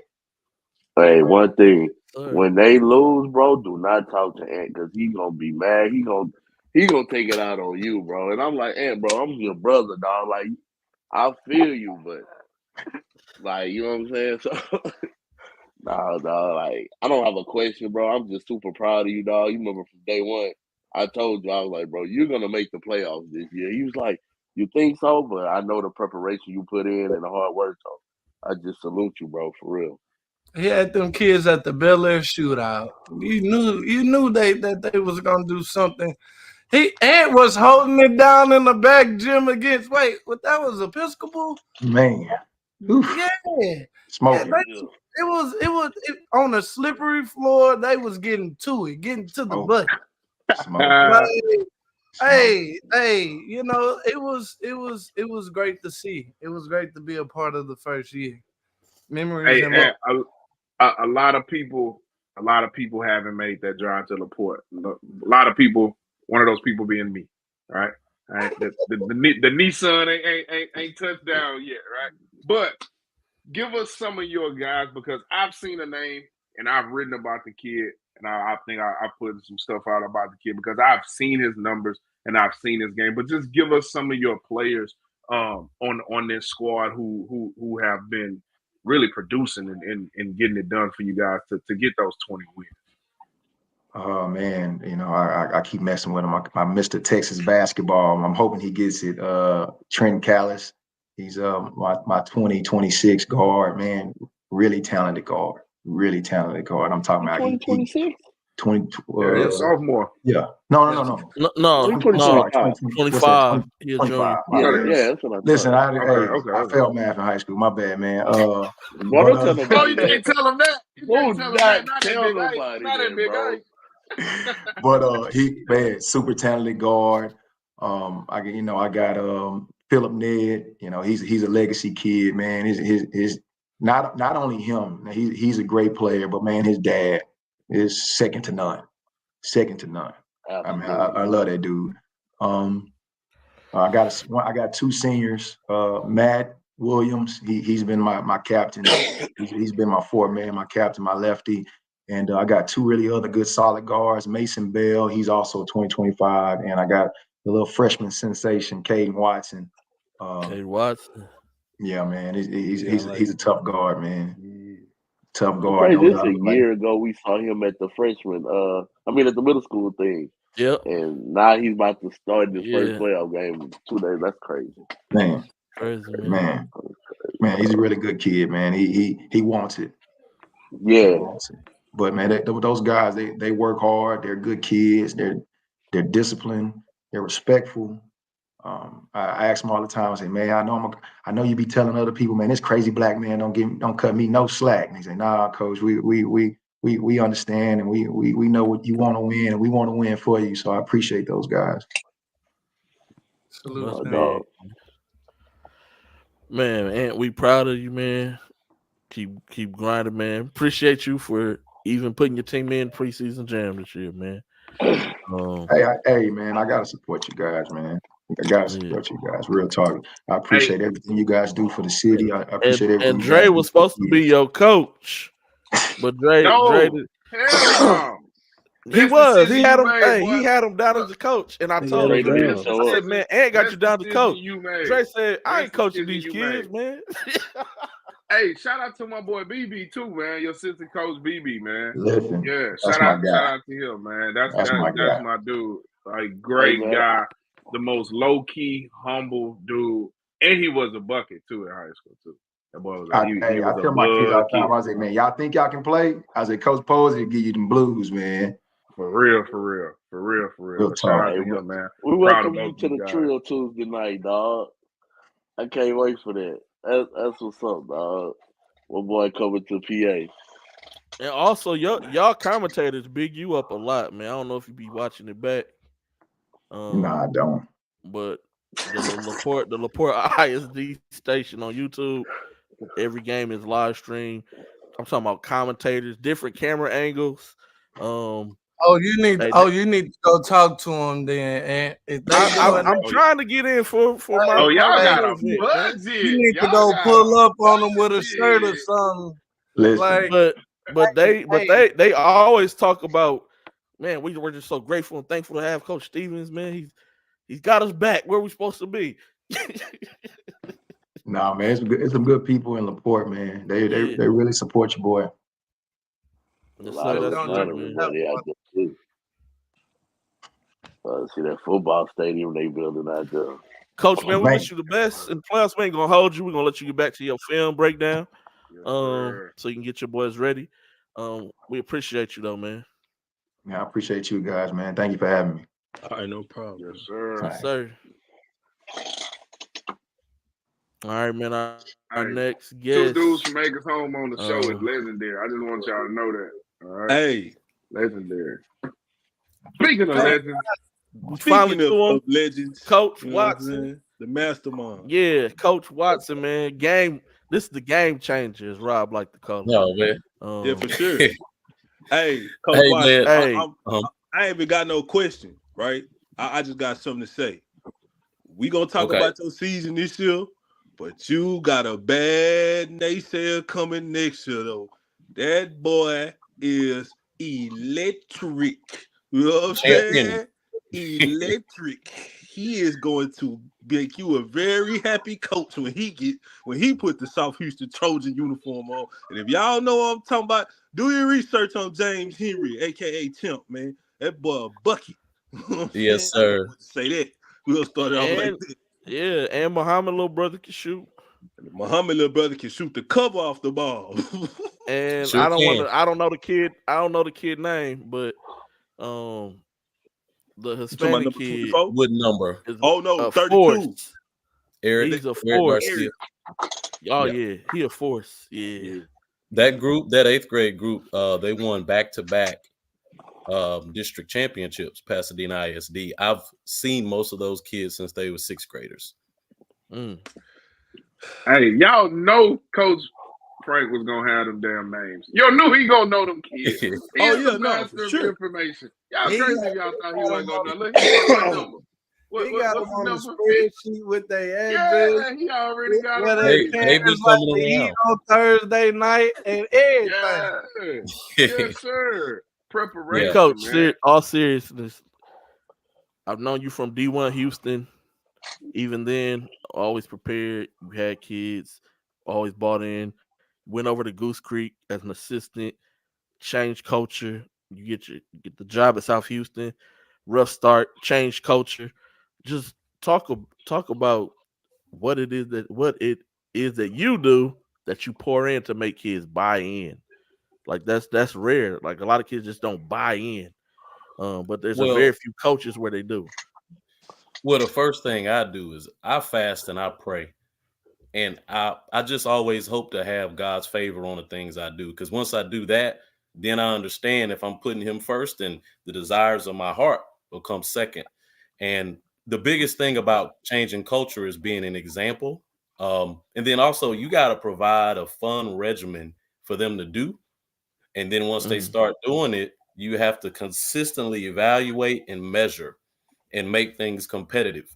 Um, and then you throw in your cultural your pillars and your motto and the verbiage and things like that. That always helps culture too. But it always starts with, I think, as leaders, you got to make sure that your heart is aligned with the ultimate leader of all of us. And once you do that and you put that work in, and those kids see you working, you know, um, you never want to leave the gym early before everybody. Make sure you're the last one there. And then also we do a lot of evaluation as far as like quarterly. Let's just say, for example, if we doing a spring league, I'll sit all those players down and participate in a spring league, and we'll evaluate their stats because we do video of everything. We evaluate their stats, we evaluate their body language, tell them what they need to work on in the spring. Then when the summer comes, there's another evaluation, but a part of that is, did you accomplish what we asked you to do from the spring? And so those kids are always seeing measurables and they're seeing growth. And I think with a young man, let's say, for example, let's say you got a kid, because we do like 3/4 sprint, we do lane agility, vertical jump, right? And then we do a fast twitch workout. So we get all those measurements. 6 weeks later, you might have a kid that couldn't jump high. He had a 23-inch vertical. But after them 6 weeks, if he's jumping 26, guess what? He's happy and he's bought in because he's seen a measurable to where, hey, if I work hard, I could get something, So I think it starts with that. Speaking of that, one thing I have noticed about you, and we've talked. You have incredible sideline poise, right? That does not mean you do not get on them kids' ass and hold them accountable. No way. When I figured this out when I sat really close to y'all in Baytown, right? Mm-hmm. You really be getting on them kids' butt and you hold them accountable. But your sideline poise, late games, close games, like you never look like you're losing or winning, right? Where does that come from, and how does that translate to your players? Because you guys have won some really close games. You guys have won some games that no one has thought you should even be into. So how does your poise come into play, and how do you feel like that affects your players? I think with this group, like the group you're seeing now, that poise comes from me, I think, knowing how to talk to my kids. Because this group actually, the class of 2024, when I came to South Houston and I started summer training like June 2021. And so all those kids was coming out of their freshman year and the sophomore year. And then I had an 8th grader, Jordan Buckner, that was joining workouts. So I've been working with those dudes year round for a long time. I wasn't always so poised. Like sometimes I would, get out of character and I've broken clipboards and done all kind of things. But this year, you got to. One thing I figured out with these guys is how to talk to them to get the positive result. And really, you gotta kill yourself sometimes in your ego and what you want, and trying to look like a fusser and trying to look like you coaching. And you got to say the things that need to be said in the right way to your best players to get the result. It's about getting the result. It's not about how it looks. And so with this group, I figured out the more that I could really just not, because what I would see was when I got emotional, they got over emotional, So if I got mad, then now they're mad, and now they're, and so I had to be, one of the things I actually worked in a juvenile detention facility for a little bit of time, and they taught us this idea called being a solid object model. And so regardless of your surroundings, because in that, arena, you could be in a pod with 12 juvenile offenders. You can't look like you're upset about things. You can't look too happy. You got to always be even keel. And so with my kids, the more even and poised I am, I feel like the more I could coach them through their slumps. And then I could fire up when I need to. If they're being lazy, I could sense it. I could fire up and just really start, getting on everybody. And they've been responding well this year. Just really glad with that group because, like I said, most of those guys that you see now that are really performing, they were coming out of their freshman year 3 years ago on an 8th grader. And so now they're on a big platform, and we developed a tough schedule for them. to really get exposure Sure. during the year and during TABC in summer and spring, and they really, starting to reap the fruits of their labor now. So really excited for them. So, Coach, you actually just segued into a question that I was going to ask you. I know every year coaches go in thinking it's going to be the year we make them run, whether it is or not. But I noticed, and I talk about this a lot when we bring up your team, that with the influx of young and old talent that you had coming in this year, you scheduled kind of differently this year, right? You scheduled tougher than you had in prior years. What went into the calculation of you scheduling like Shadow Creek on the road, Maid Creek when they was fully loaded on the road? Like, what was the thought process behind it when you was doing the schedule for this year? Really just developing tough guards that could win games during district. And so for me, I say Jordan Buckner is a tough guard. Josh Larry's a tough guard. Cam Webb's a tough guard. It ain't about talk. It's about, do they play against other tough guards?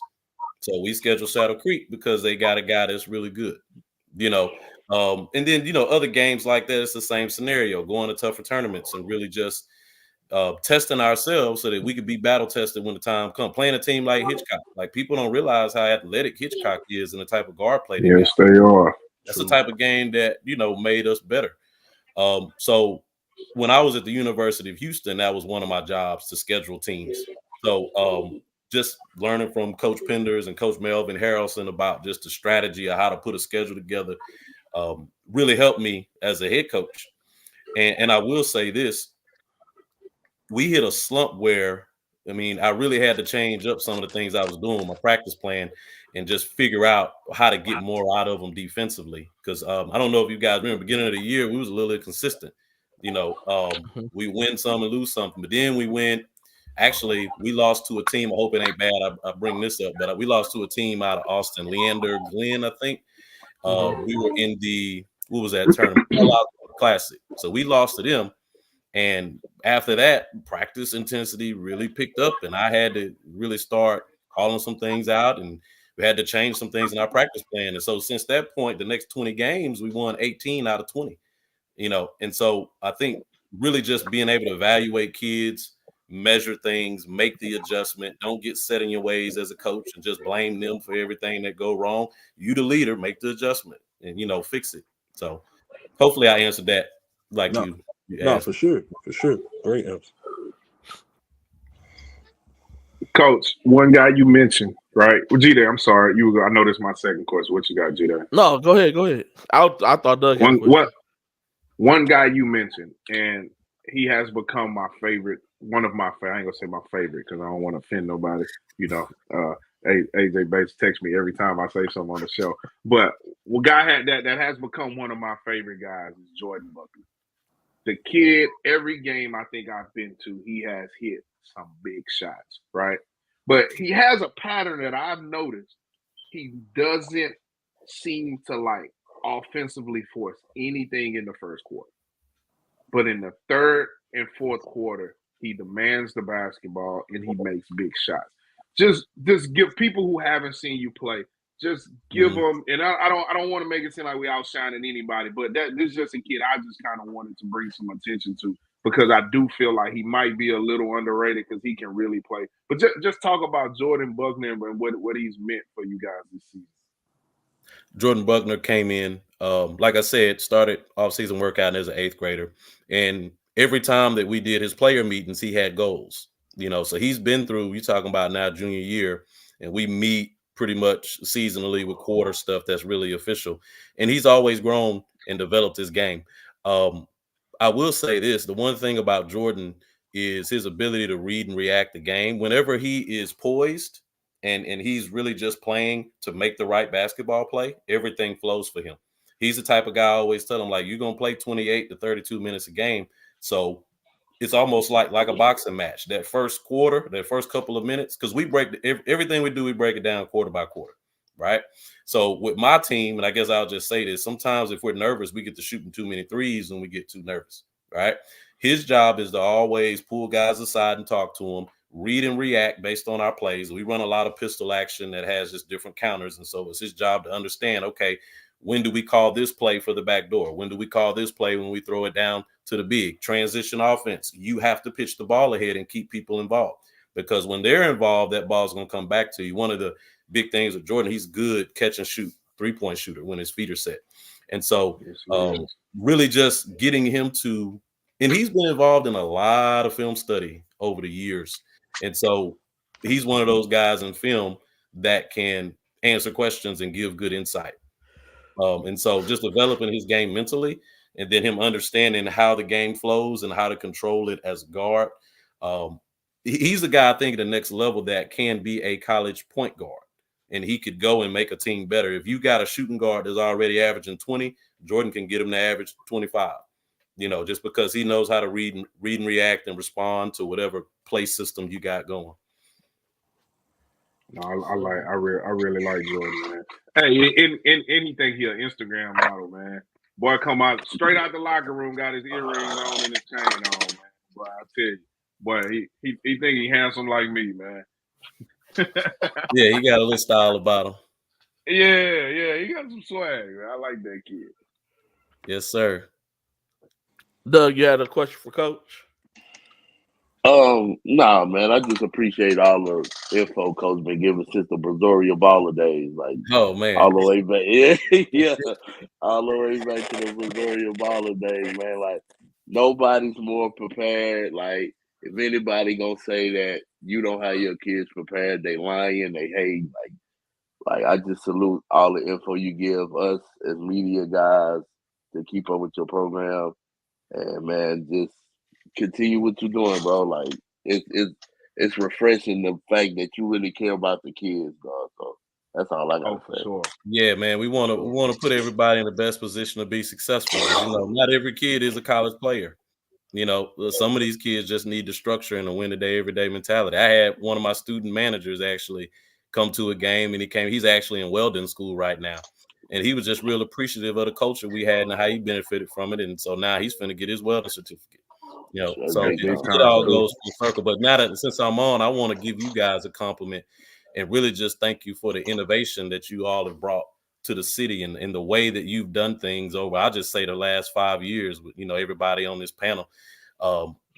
You need a little extra flavor, I think, in Houston. This is a big market. And the way that you all cover it in the various ways you cover it is really a blessing to these kids, and I don't know if you're getting your flowers as much as you should. But if you need to know something about a kid in Houston, somebody on this panel got that information if you're a college coach. And so I just want to give y'all's flowers while you're here and know that you appreciate it, by us and by, other kids in the city. Hey, man, but the moving to my eye, man. Appreciate it, man. Look at Rob, man. Man. Hey, man. What's up, man? I got a G-Day. We got another coach on after Coach Watson. Yeah, but go ahead. Real quick, and this is non-basketball related, but it's basketball related because I think you're using a cheat code, and I just wanna see if I'm right because you wasn't even prepped about this, and this is just what I've been thinking over the last 4 or 5 months. How big is that Pasadena social video communication network that's in your gym? How big has that been able to help your program? You got a bird's eye coop in the top to film your practice. You got a media room in the back to interview. How does that get those kids media trained? Because when I put the iPhone in Jordan Buckner face at MI3 at the beginning of the year with you and him, and y'all didn't miss a beat. It wasn't no retake, nothing, wasn't no. So how big is that for what you and South Houston have going? So basically we have this thing called Trojan TV at the school. And so Trojan TV goes around and does interviews with different kids on different topics, so forth and so on. And we do media training.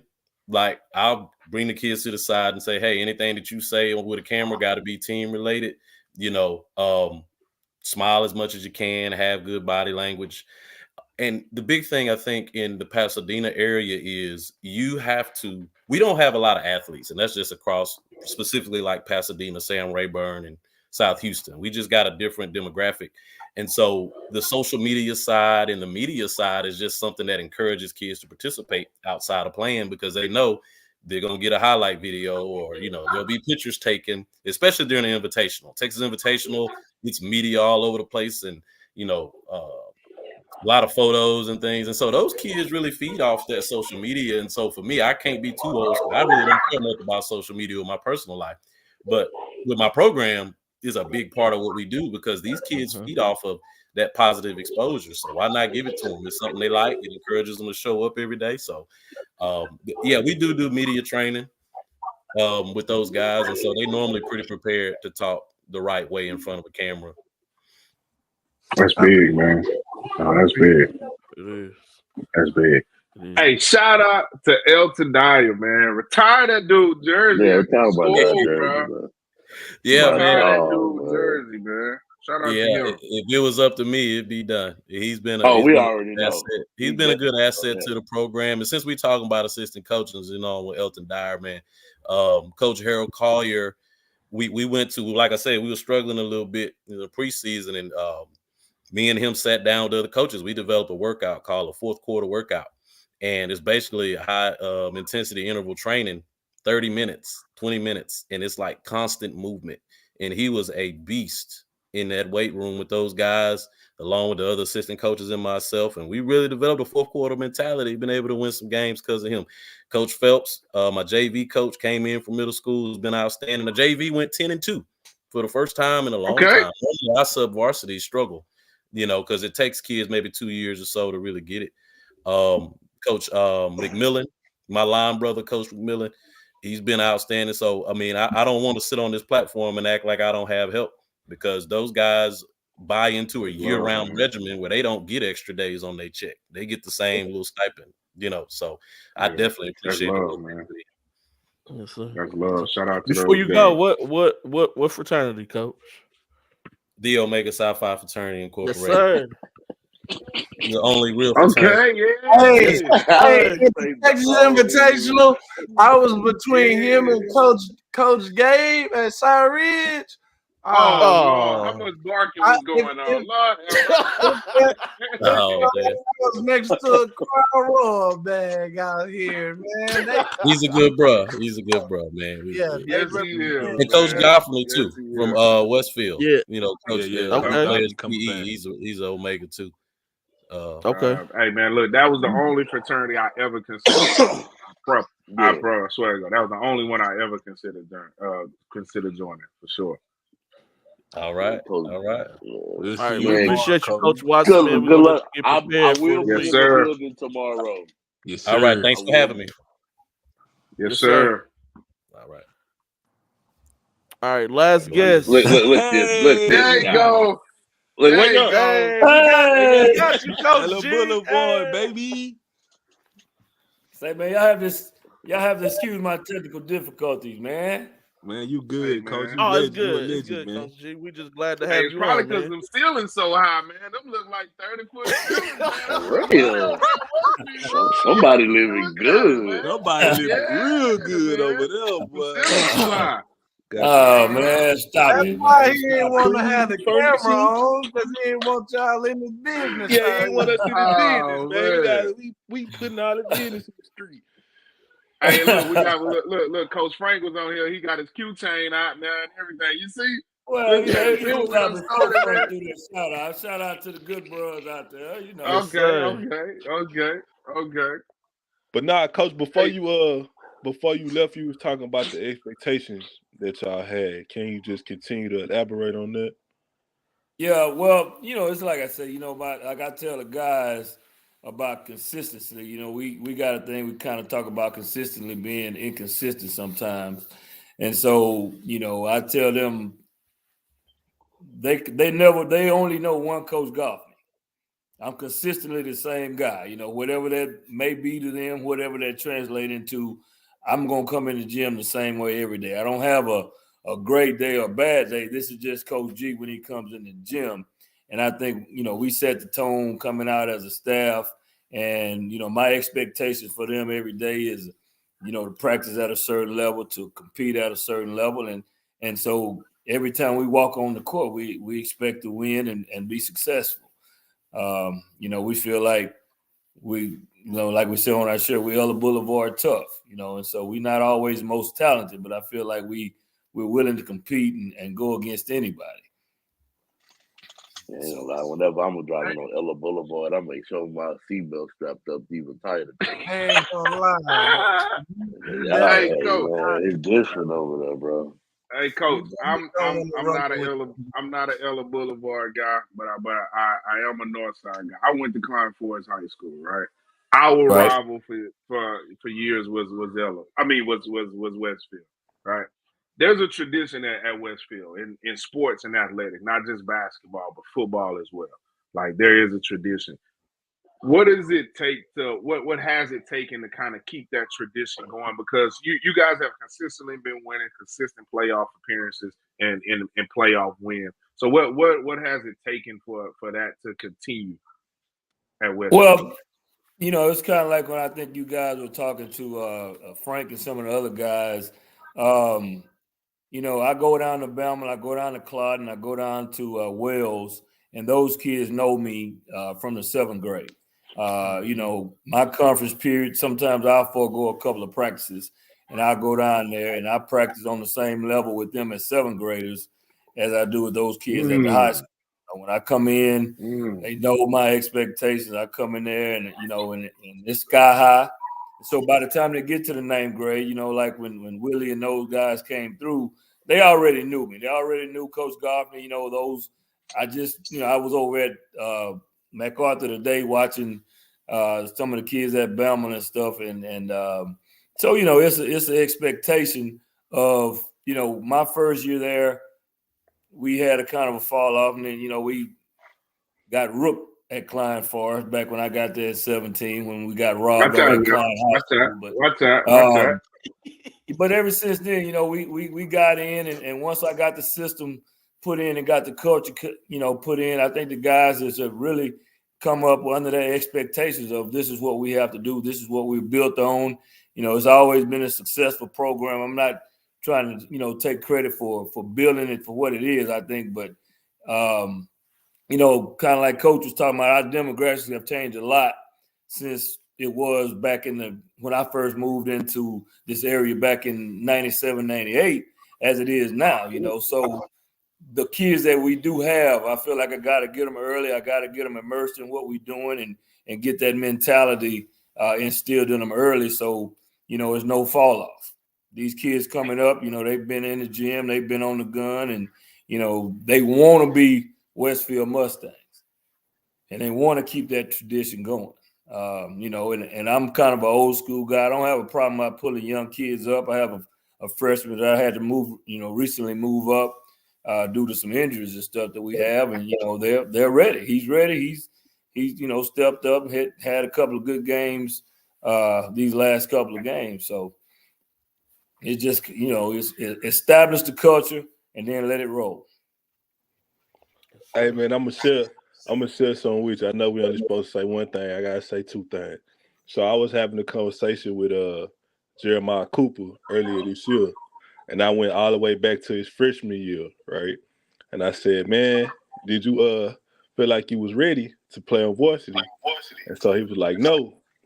And I said, what made you stay? And he was like, Coach G. I was like, what you mean? He was like, man, Coach G gonna keep it real with you. When you're messing up, he ain't say messing up, but he said when you're messing up, he gonna let you know. And when you're doing good, he gonna kind of tell you you're going good, but he still gonna let you know that you're messing up somewhere. And he said, I respect that, right? So with that being said, like talk about his emergence his junior year. Like a lot of people was ready to give up on him, but you stayed the course with him. Just talk about how big he's been for y'all program this year. Yeah, it was there. Jerry just kind of sometimes I guess you consider him a little bit of a late bloomer, but the potential was there. I think some of the coaches in the district teased me, said that his eligibility was already up because he played so many games. He played freshman, he played JV, and then next time he played JV and was in this varsity tournament. So I knew it was there. We just had to. He just needed that consistency and that push, because he was when you're that long and tall, it comes easy to you when you were playing against guys who were, not quite on your level. So we had to put him in situations where he was uncomfortable, and knowing that sooner or later it would happen for him. And I think that's what it was this year. Is at Westfield we're gonna throw the ball into the post. So when Willie left, I knew it was important that we had that next guy that we could throw it into, and he finally saw that. If I get to this spot like Coach told me, I'm gonna get the ball and I'm gonna score these easy buckets, and I can have 20 points a game, and I can, do those things. So he's definitely been a force, and he expanded it out. He's a great rim protector now. He's running the floor better. Here lately, these last few games, he's been pretty tough at the high post, facing up and putting it on the deck and getting to the rim. Played real well against Nimitz from several areas. He's not just a kid now where you can, sag in front of him on the post, and that's all he can do. We can move him around a little bit now and make it tough for you. So he's really came on, man. He's a big part of our success.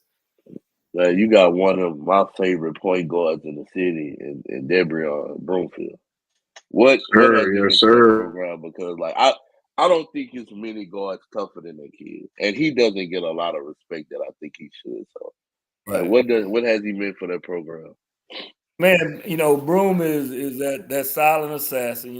He's not gonna say nothing.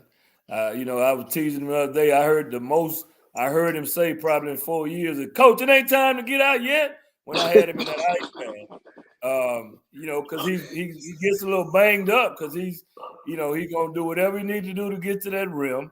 His motor doesn't stop. He's tough. He's physical. He's solid with the basketball. Most people know he's going right, but there's nothing you can do about it. He's going to get back to it. He's going to take it and do what he needs to do to get you there. And, he's that glue he's been for the last 2 years where some other guys had to get caught up. He carried us. Mm-hmm. And so it's good now that we can take a little bit of pressure off of him. Some other kids have stepped up around it. So we back to scoring from all 3 levels again. So, but, he's definitely, for me, if we need it, give it to Broom and get out the way. And that's what he's going to do. He's going to go get it for us. Yeah, no, that's my guy, man. I'm a huge fan of him. Yeah. No, I definitely think he's one of the most underrated kids. Coach Pagan over in Arkansas and saw that in him, and I think some other guys are gonna get left behind by not jumping on him. But he definitely does a sleeper. Yeah, I agree. Just another great guard coming out of that Westfield DNA. That's really what it is. Yeah, I got it. It's just, that's a program with consistency. Even since I've been in high school, Westfield has always been consistent. But side note, let's talk to the people. Why Doug give you such a hard time for being from Longview? He from New Waverly. Man, that's what I want to know. First of all, he from New I'm not Waverly. from Longview, but you're a Lobo for life. The Lobos actually gave me that first 5A head job that I could come back and get it, because I was right down the street in New Waverly and couldn't get a job down here because I didn't have that 6A experience on my resume. This 5A experience, because I was coaching down in 2A, 3A. And I'm like, well, I've been to state 3 times in a row. I can't get this job. So I had to go to East Texas in order to get that on my resume. And once you get to Longview, America, you Longview, America for life. See, that's why. That's why. We had to smash, we smashed on the boy from Port Arthur a couple of times. Over there at the Thanksgiving Classic, it's right about that time we're getting ready to put them hands on. So every year is their year. That's why Huntsville better than New Waverly now anyway. New Waverly. Oh, Coach, we got y'all this year, and we hang 55 on them. Hey man, it's hard for them boys to guard. This year we fell a little short. We didn't get to give it to them, and I knew. I saw the phone. I said, "Yep, I knew it was coming." He was the only dude that they lost, and he was still happy because we lost. Boy, that's the worst, boy. Misery loves That was kind of like me being a Steelers fan. We lost, but I was even happier that the Cowboys lost. No, everybody was happy the Cowboys Everybody lost was except happy for that the Cowboy Cowboys fans. lost, Coach. I was right there with you. Hey, guess who beat the Everybody. Cowboys, y'all? Who beat the Cowboys? Oh my God. Yeah, we know, Lord. Thank you. Man, stop it, man. Yeah, let's move It's either that or be a Cowboy fan. Which one? Coach Goffman. One thing, one play I heard you mention is several times is Willie. I met Willie for the first time about a month ago. I went to a JUCO game. I went to one of his games. I watched him play. Talked to him afterwards with a college coach, and he mentioned you. What is it about your players love you? Rob mentioned Jeremiah bring you up, and him wanting to stay to play for you. What is it that you give these guys, especially in this day and time? Because I'ma just keep it a buck. These kids crazy. They different. They all of them crazy. What is it that you give these kids, and what is it that you do with the kids to make them just really just love you, Coach? What is it? Well, I mean, it's more than it's bigger than basketball. You know, I'm more concerned with making sure that they're going to be successful in life, man. And you know, I guess in a lot of it, I'm more of a father figure being in it. As long as I've been in it, you know, it's a certain way that you handle a kid. Is, you know, I can't tell you how many times I've dropped Willie off. I can't tell you how many times I picked this one up. I can't tell you how many times I've fed him. How many times, you know, it's way bigger than basketball. When you leave out of the gym, that's not where the relationship ends. You know, and I can tell them straight up, we can have a man-to-man conversation about how life goes and what I expect for them. And the reason I'm so tough on you is because life is a certain way. Your life not going to give you all these different chances that sometimes you get in athletics. So that's, especially as, you know, somebody who looks like us, you don't get that. So I'm real with them. You know, as far as our conversations, the things that we talk about, the things that we do, and what I expect from them and what they can expect in life. Because a lot of times we dealing with kids who doesn't have that positive role model, that male figure in their life. And so they're looking for that. And they know that I'm not using them. And I tell them in a minute, this is bigger than basketball. I don't care whether you play for me or not. I want to make sure that you're prepared and successful when you get out there in this real world. And that's first and foremost. And then, you know, Willie, Blake, Mario, Eli, Lonzo, all of the ones that I had, we still got that open door relationship. You know, their pictures are still up in the locker room. When they home from school, you know, that's one of the first stops that they make is back in the gym. From day one, since I've been there 7 years, it's not like when you get done with Westfield basketball, now you can't come back in the locker room again. You know, this is your home. You built this. So it's just that family atmosphere. It's crazy you mentioned that because even Zion Pipkin, like when they not playing, he always at y'all game. So I guess that resonated with him as well. Yeah. He's a great kid, and you know, then I have his little brother, Justin played for me. So, but you know, even at that, you know, when he, even you know, like with Z and some of the tragedies they faced, we sat out there for 2 hours in the car. You know, when Z left me, that wasn't a problem because I know, you know, there's an opportunity for him. And when he came back, he called me and told me he was coming back and what his plans were. Hey, man, I understand. This is bigger than basketball. This is real life. Yeah, I can't promise you nothing. You just got to do what's best for you. And it's not we know for sure it's not many coaches that are doing that, you know, that are giving that to these kids. And like you said, the kids that look like us that really need that, you know, that really need that. I feel like our kids need more love than we think, you know. And sometimes love isn't a hug, you know. Sometimes love is sometimes love is a foot in the ass, you know, just to keep it a buck, you know. So that's great to hear, man, and that's wonderful, and that's a testament to why you have been so successful in your time there at Westfield for sure. Hey, Gary and Jeff have been on the phone. I just said this before. If my kids play basketball, it's a short list of coaches that I want to coach my kids. But this guy that's on the panel right now can definitely coach my kids, man. I admire him. I appreciate what he did for. I appreciate what he do to push the culture of basketball in the city. You know what I'm saying? And it ain't about 3 or 4 names on the list that I'm gonna turn my kids over to, but Gil Goffrey one of them though for sure, man, for sure. And let me say this about this squad I got Nobody right now, man. on that list, neither. That's a 50-minute ride for Rob. So he really love you, coach. Appreciate that, man. Appreciate that. That's why, when you make the call, we be there to support you guys too, man. That goes a lot and says a lot, man. I appreciate the transparency of it, man. Oh no, for sure. Some guys in there that they'll smile in your face and do some other stuff behind your back, but I've already known y'all to keep it real and be straight up, man. So I appreciate that. For sure. No, we appreciate you, Coach. Before you go, tell us about that squad you got, Coach Guthrie, man. Yeah, I was wanting to say, man, is that, coming into this season, I kind of took a different approach. If you look at our record, we hadn't played the number of games that we normally play in the normal games that other people have. We're 22-6, 23-6.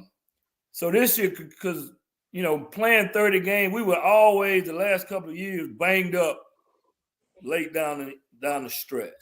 So I kind of said, man, I kind of want to save it a little bit. I'm not going to play as many games. I only played 2 tournaments in the hopes of trying to keep them, like when we had Willie and Zion, I think when we played South Falls that year, both of them were hurt.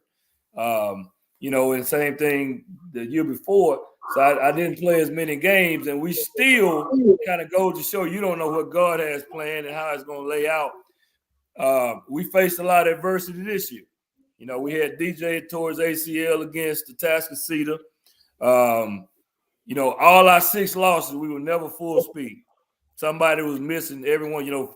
First couple of games, Jeremiah was out. Then when we went up to Dallas and played in the Mansfield tournament, Broomfield and DJ was out on that second day. Right now, toward the end of the season, my shooter, Cam, found out he had an infection in his blood. He was in the hospital for 9 days. Just got out of the hospital last week. And he was lighting it up. He had 7 threes in a couple of games. So this team faced a lot of adversity, and what I'm most proud about is that they still overcame. It was always next man up. I had to pull some kids up off of JV who, come in and give me a hard 2 or 3 minutes here. So that, we won the district championship. That morning, we lost those kids against Davis. I had 2 kids out, not taking anything from Coach Pack and Davis, but we were just kind of off kilter. But, against the big game against Nimitz, they stepped up. It was just next man up. Jeremiah and Greg and Broom, they all kind of elevated their games up. So I'm excited about it, just the way it was done. We didn't cruise through healthy, and everybody was there. We, when somebody was missing, they stepped up and did what they needed to do. So I'm really proud of this bunch right now, and I'm ready to get it rolling Tuesday. And it's going to help in the playoffs because they know how to battle through adversity. So exactly. Yeah. So we got the Woodlands Tuesday at Tomball High School at 7. So we ready to roll. Yes, sir. Man. Hey man, I got y'all boys in there. I got y'all boys in that game, man. I got y'all. Hey, good luck, bro. Yes, sir. Good luck, Coach. Man, good luck, Coach. Thank you. Yes, sir. All right, man. I appreciate y'all. Thank you for coming on, sharing some of your time with us today. Oh yeah, most definitely, man. I'm glad to be here. Glad to be here, man. And I just had my screen, my camera lens was closed. I didn't know all that, bro. Oh man, come on, man. You shouldn't have told nobody. And then I closed it trying to turn the camera on. So you shouldn't have told nobody that. You could have just let you roll with it, man. Transparency, Doug. Transparency. You're right. Man. Hey, you're right about that, dog. No logo. Oh my God, man. All right, bro. Bye. All right, Coach G. All right, fella. That was Coach Goffney, man. We want to thank every coach who hopped on today. Yes, sir. That was huge, man. That was fun, man. It was cool. It was cool. Real quick, man, before we go. Playoff predictions, man. Yes, sir. Who who y'all got, fun, man? bro. Who we doing Who y'all got? regionals? We doing What we got? regionals? No, we doing I got my tomorrow. regional already. We doing the first couple games, right? Yeah, first couple games. Okay. Hey, Rob, stop jumping the gun. Who y'all got, man? Hey, Jeez. man. Boy. Damn. You that hey, you that person when you know y'all remember y'all knew ain't nobody Hey, do do their your homework homework then. and it's Do your always research. one Do person. your research. Oh, I've I been got looking at mine. I got mine, Miss Taylor. Do your I got research. mine, Miss Yup. Taylor. And it was Yeah. always naysayers like you who was trying to read the book 2 minutes before they walked into class. Don't want me who been preparing for the test for 3 weeks to say, man, what you do Me and your Shireen research. went to CC's. Me and You know what I'm Shireen went to saying? CC's. So we You know what I'm saying? I was busy. He Since didn't get the go ahead. email. Since y'all go. Just go ahead. Talk about it. Who playing at the Campbell Who at Campbell Center? Oh, Yeah, girl, the Port Arthur Ben Memorial Austin and coach Seven was Lake supposed girls. to, for some reason, it kept bouncing back. I don't know why. Because he probably don't know his own email. Fort Bend Austin girls versus Seven Lakes girls at It kept Campbell bouncing Center back, too. but yeah, he was supposed to be on. I gotta call and see if I could get in. I'm gonna leave it at that. If I say anything else more, I might be fine. So I got a question. What 4 seed y'all see it winning in the first round? It's 6A. I got South Springs. Oh yeah, wait, tomorrow? Oh yes, they play Clonoke. I got South Springs. I'm going to that game. I'm supposed to be going to that game. I want to go to U of A too, but I think I should go to that game. I'm going to that game because that's the game I got as a toss up because Klein Oak is playing damn good basketball. They hot, you know what I mean? I don't know, bro. That was tough. You shouldn't. Who asked that question? It was me. Because another 4-1 matchup that's gonna be good is Seed King. It's the game we gonna be at. The game we going to. Yeah. That is gonna be tough. That is. What's up, Aaron? That is gonna be tough, bro. Damn. I don't know. Yo, you know who else I think? Is Rich Point? Rich Point play AJ Bates in the fourth round. In the first round. And Katie got who Katie got? Clements. Oh, never mind. I thought no. Never mind. I'm tripping. I do have a hot take though. I did tell Doug this though. I think Katie can keep the game really close against Clements. I really do. They have Michael Hernandez is a good guard. Brady Willis, the 2026 kid can step out and hit some shots. Thomas Berger, he pretty solid too. I don't know. I'm not saying they're gonna beat Clements, but they better be up double digits going into the fourth, or it's gonna get real hot in that gym. I'm telling you, when you undefeated and you in the battle in the first round, talking round, about Clements better be up. About Clements and Kate. Yeah, they better be up double digits going into the fourth. Hey, that's why I say it's always good to take one. You may not want to. It's always good to take one to see how your team bounce back. I tried to tell D King that. He told me I was on that booger sugar. I'm not losing. In these days and times, it's really, really hard to go undefeated anything and walk the. I'd rather know what my dudes are made of when adversity hits. So now I know how to kind of guide them through and know what it looked like, right? Yeah, I think that was a great loss for. I know it was a loss, but I think that attached to see the loss, absolutely, kind of like reset them right before the it's gonna do playoffs. wonders for them and for Beaumont Westbrook. Yeah.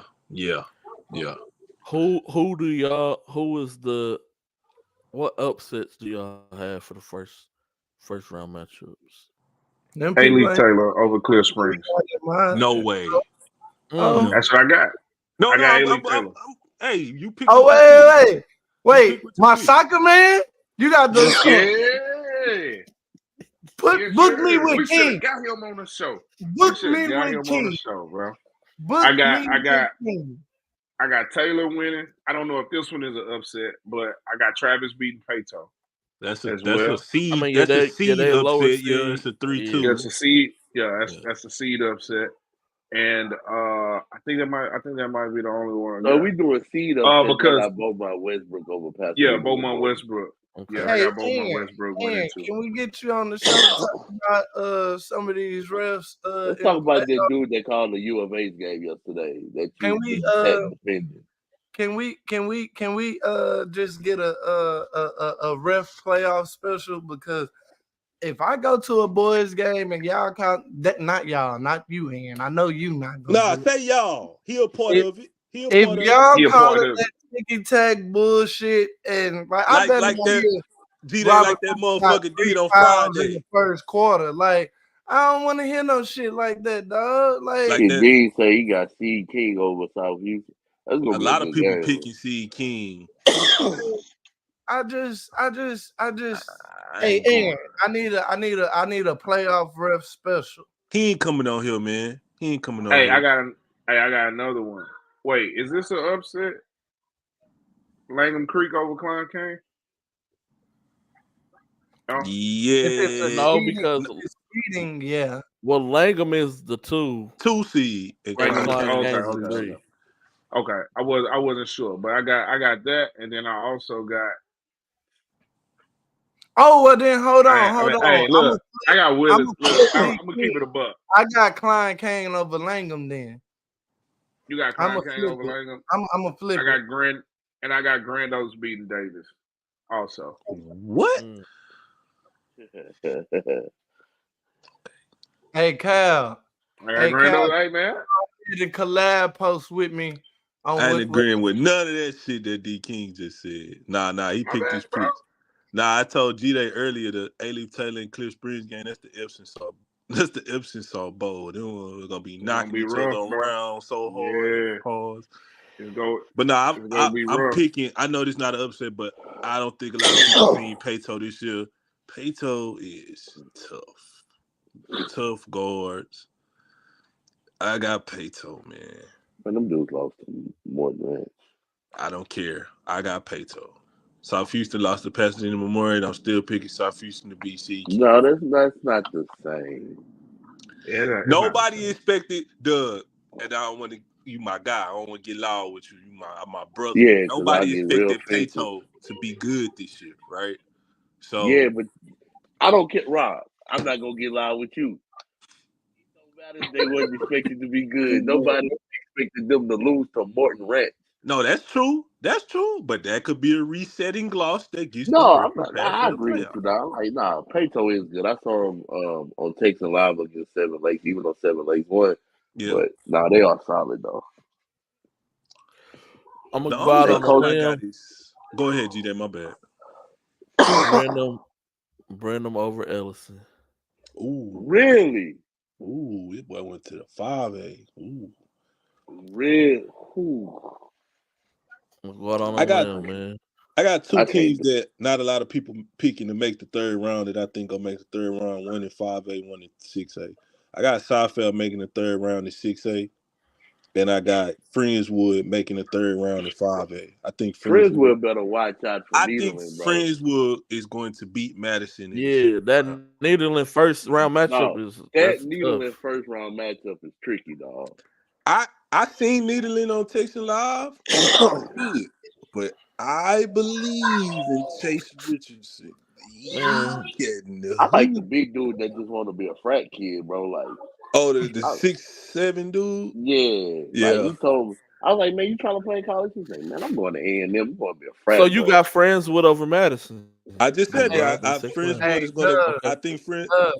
Everybody will say I'm HISD biased, bro. Like, I dapped him up, dog. I was like, hey. He here for vibes and good times. Bro, I dapped him. You know what it is. Good time. Bro, hey. My bad. I was trying to scroll and I hit the button. That kind of screwed me. I got shot clock violation for no reason. Oh, hey, this what I was that's for a different show. Texan Live. We need We need to get this deal done. We need to get this deal done, Texas Live. We need a sponsorship. We shout y'all out every week. We need sponsorship out. Hook me up with a subscription, bro. I'm broke. All right. Subscription deals. I feel like the love we giving y'all, the attention we're bringing to y'all platform, we should be repaid with a subscription. Man, I can't afford it this month. I can't afford it this month. Look out for us, man. We can put Texas Live right here in this corner, right here, for some subscriptions and a couple bucks. All right. Man, Coach They Dion, put that's your so email across the unfortunate, bottom, man, bro. so they can reach out to you, man. We need that Dion deal. on Come the on, man. feed. We need a sponsorship by now. Come on, man. We need a sponsorship by now. G-Day getting elite with the ad libs. Free Crosby. That was a really good one. That was legitness. Really Yeah, it was. Huh? Yeah, Nah, man. it's a really wide open, except for that It quadrant is, where man. Beaumont United. That's the quadrant of death right there. Yeah, it is, man. Yeah, hey, Coach, man, I'm sorry that happened to y'all, man. Man, for real. Y'all was rolling too. That's tough. I really hate it for the seniors, bro, because they took off at the right time and they beat the top 3 teams in the district. So man, that's really unfortunate, man. Hey man, so y'all boys been slipping on y'all pimping, man. Come on, give us y'all regional Final Four, man. I'm not doing that until next week. Oh man, you don't pick the NCAA tournament after it's already started. I don't never pick the NCAA tournament unless I'm gambling. That's true. So I had originally in my pre, I had Bel Air. I still got Bel Air going to regionals. Yeah, for sure. But their district schedule finals though, right? Their district schedule is the only thing that worries me because they don't face a lot of adversity in district play. They blow out a lot of teams. That's the only part that I'll be scared of. But they go on the regionals though for sure.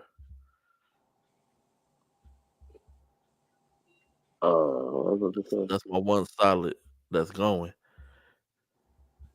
That's a definite. I got a hot take. I think South Falls gonna make it. And no, I did not get paid by the brand to say that. That's just me. I know how y'all like to lump us all in and say we do favoritism. All this has nothing to do with none of that. Hey, October through December, what I tell y'all every year, man, don't pick us for nothing. We just making it through. Man, we don't want to hear that shit, man. You got a top 40 kid in the country on your team. We ain't trying to hear that. Don't pick. But before he was top 40, it was still the same. It was still the same process. Hey, man, the only thing G-Day don't believe. Well, I ain't gonna say who he don't believe, but I think that Bel Air will make it to regionals. But I think that the South Fair game will be interesting because South Fair has rim protection.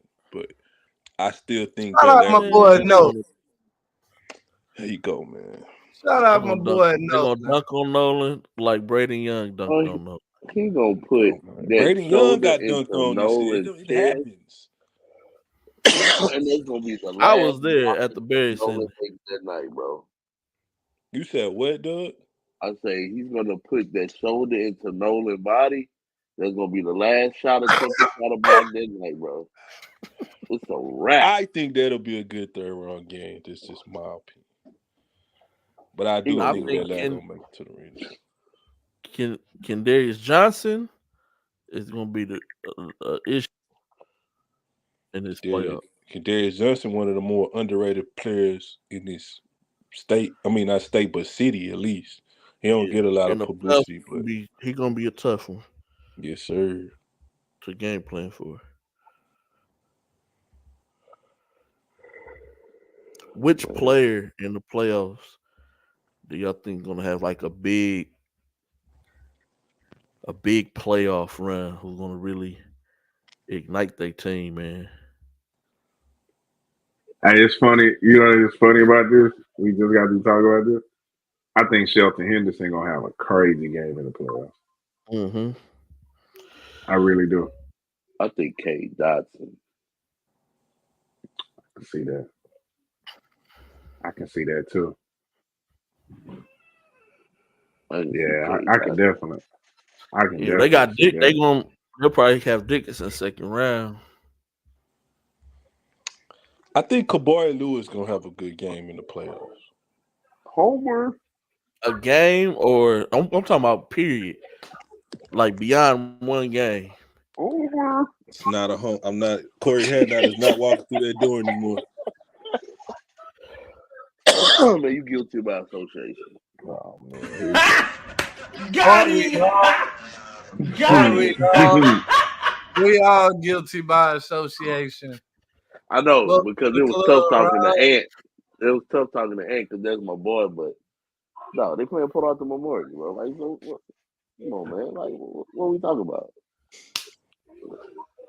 I And gotta it's at the I crib. go eat at Port Arthur every night, and you don't stay down here.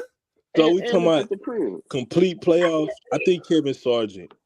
Hey, you know what? Okay, Marshall. I don't say That's a this. good one. I don't like announcing where I'm Man, going. I'm debating. Coach Amy, don't if you watch, I'm don't gonna be catch mad. me a Marshall game. I'm You debating, going to Marshall man. game? No, I'm going to go film a Marshall game. Oh, I didn't I get like to Kevin film a Sargent, lot bro. of I 5 thought days this year. Like I didn't get to and shout out my boy Armani over there, Armani Theus. Hope I ain't butchering his name. But I'm gonna go pull up. They always treat me good at Marshall. Like it be packed house, great ambiance, great vibe. So Ambiance. I'm gonna try and catch them. You know, all you gotta do is fill out that medium form for Cypress to get Yeah, I'm in. gonna send it to him. Oh, it is in Cyprus. Yeah. Thank you, bro. Yeah. Coach Amon, if you watching the show, I don't know if I'm gonna be at 5A this year, man. No, stay at 5A. Don't bring your ass over there to the campus center. Yeah, don't come taking my seat. Center. Hey, Coach Armand, go no, ahead. for real. Me and G-Day was at 5A last year. Go ahead and get that. Nah. Yeah. The only way I'm pulling up the 5A is if PA Memorial make it, which they have a shot. That's the only way I'm going. They do, especially after taking the first seed. Yeah. Yep. Yeah. That's the only one. Hey guys, Grayson know. is calling me.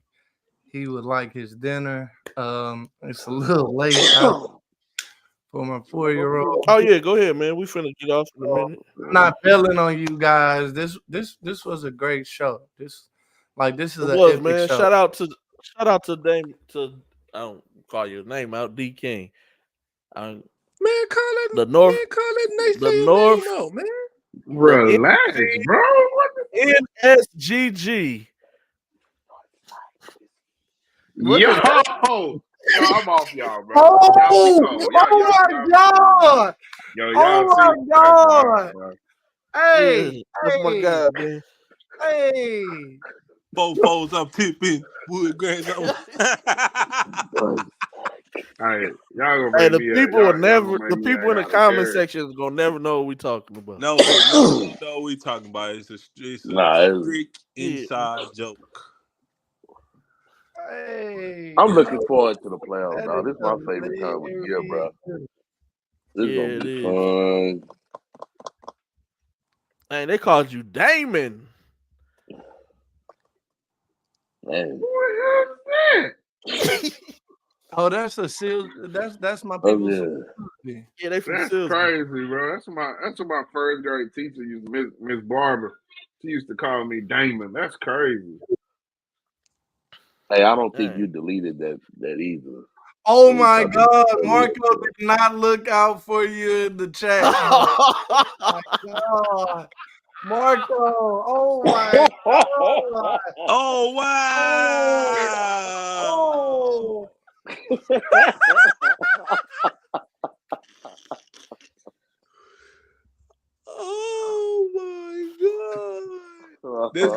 That's not what it means, Marco. That's not what it means, Marco, man. Oh my goodness. Oh man, that's funny though. Wow. Hey, go ahead, go feed my guy Grayson, man.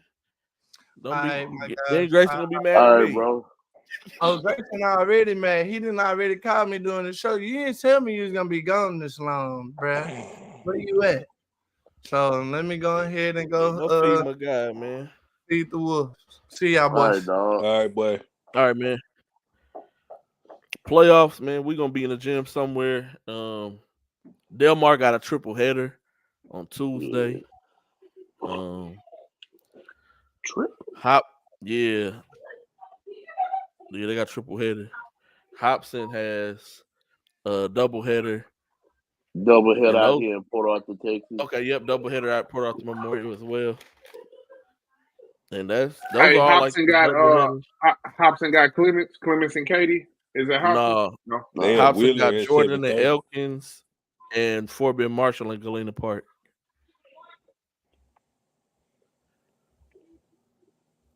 Rob like, nah.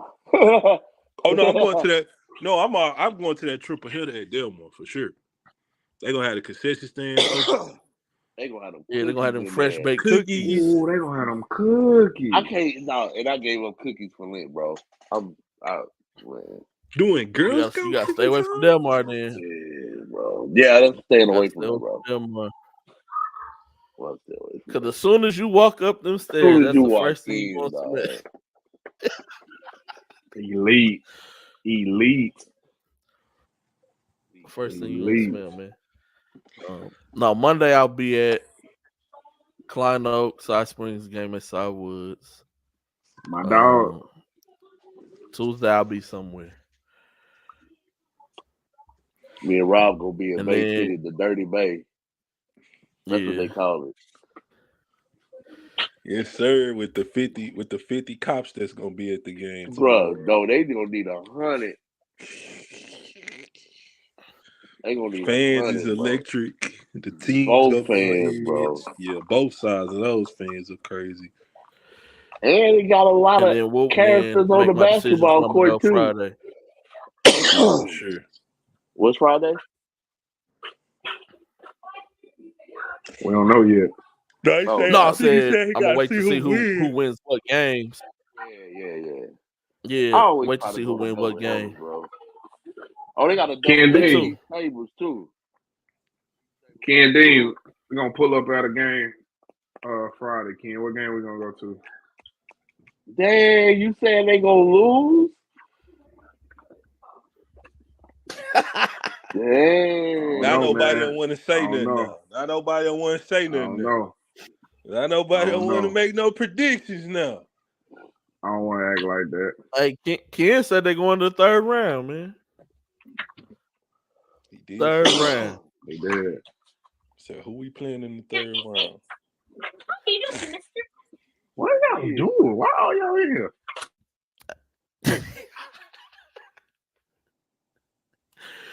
But yeah, man, make sure that y'all be blessed, y'all be safe, man. Definitely want to lift up Miss Tamika in prayer right now. She lost a loved one.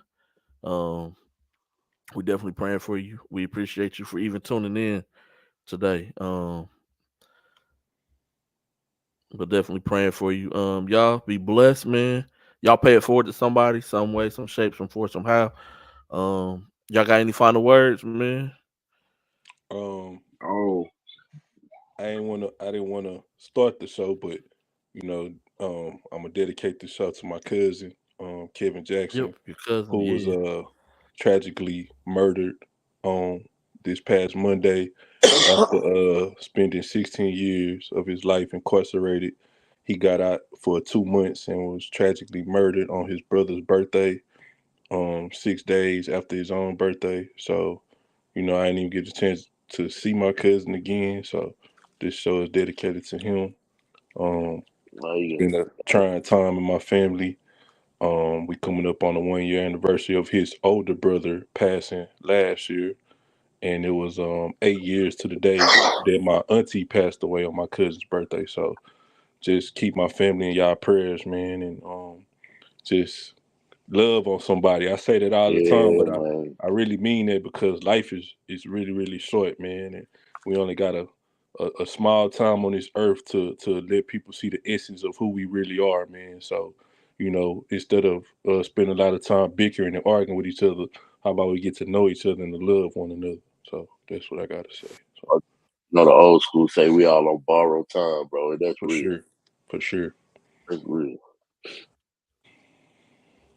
So just be nice to somebody, man. Be nice to somebody this week. Or everybody. How about that? Yeah, man. I'm good. I'm gonna dedicate this show to Kendall Lofton Jr., older brother who passed last month. Today would have been his birthday. He would have been 28 years old. Hey. So R.I.P. Jeremiah Lofton. And like I said, man, just be nice to everybody, bro. Cause you never know. For sure. Yeah, man. You never know, man. Man, we'll see y'all in the gym, man. Appreciate y'all for tuning in. Appreciate all the coaches for coming on once again, man. This was a really good show. I think this is the most viewers that we had live, so I already know the playback is gonna be crazy. Yeah, the playback gonna be retarded. And then I have to do a better. This is me being accountable. I got to do a better job of putting out content after the show. And so since I don't have no students on tomorrow, I'm gonna be editing. We working on it. Yeah, we getting real there. quick. We got a lot of good things coming in the All-Star game, bro. That's impressive. No, that's not. That's boring, bro. Until the next time, man, we gone.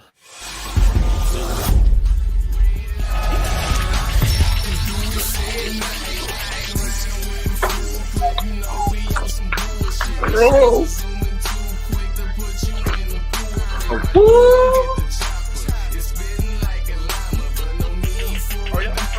I know these are cheese. I know he was cheese.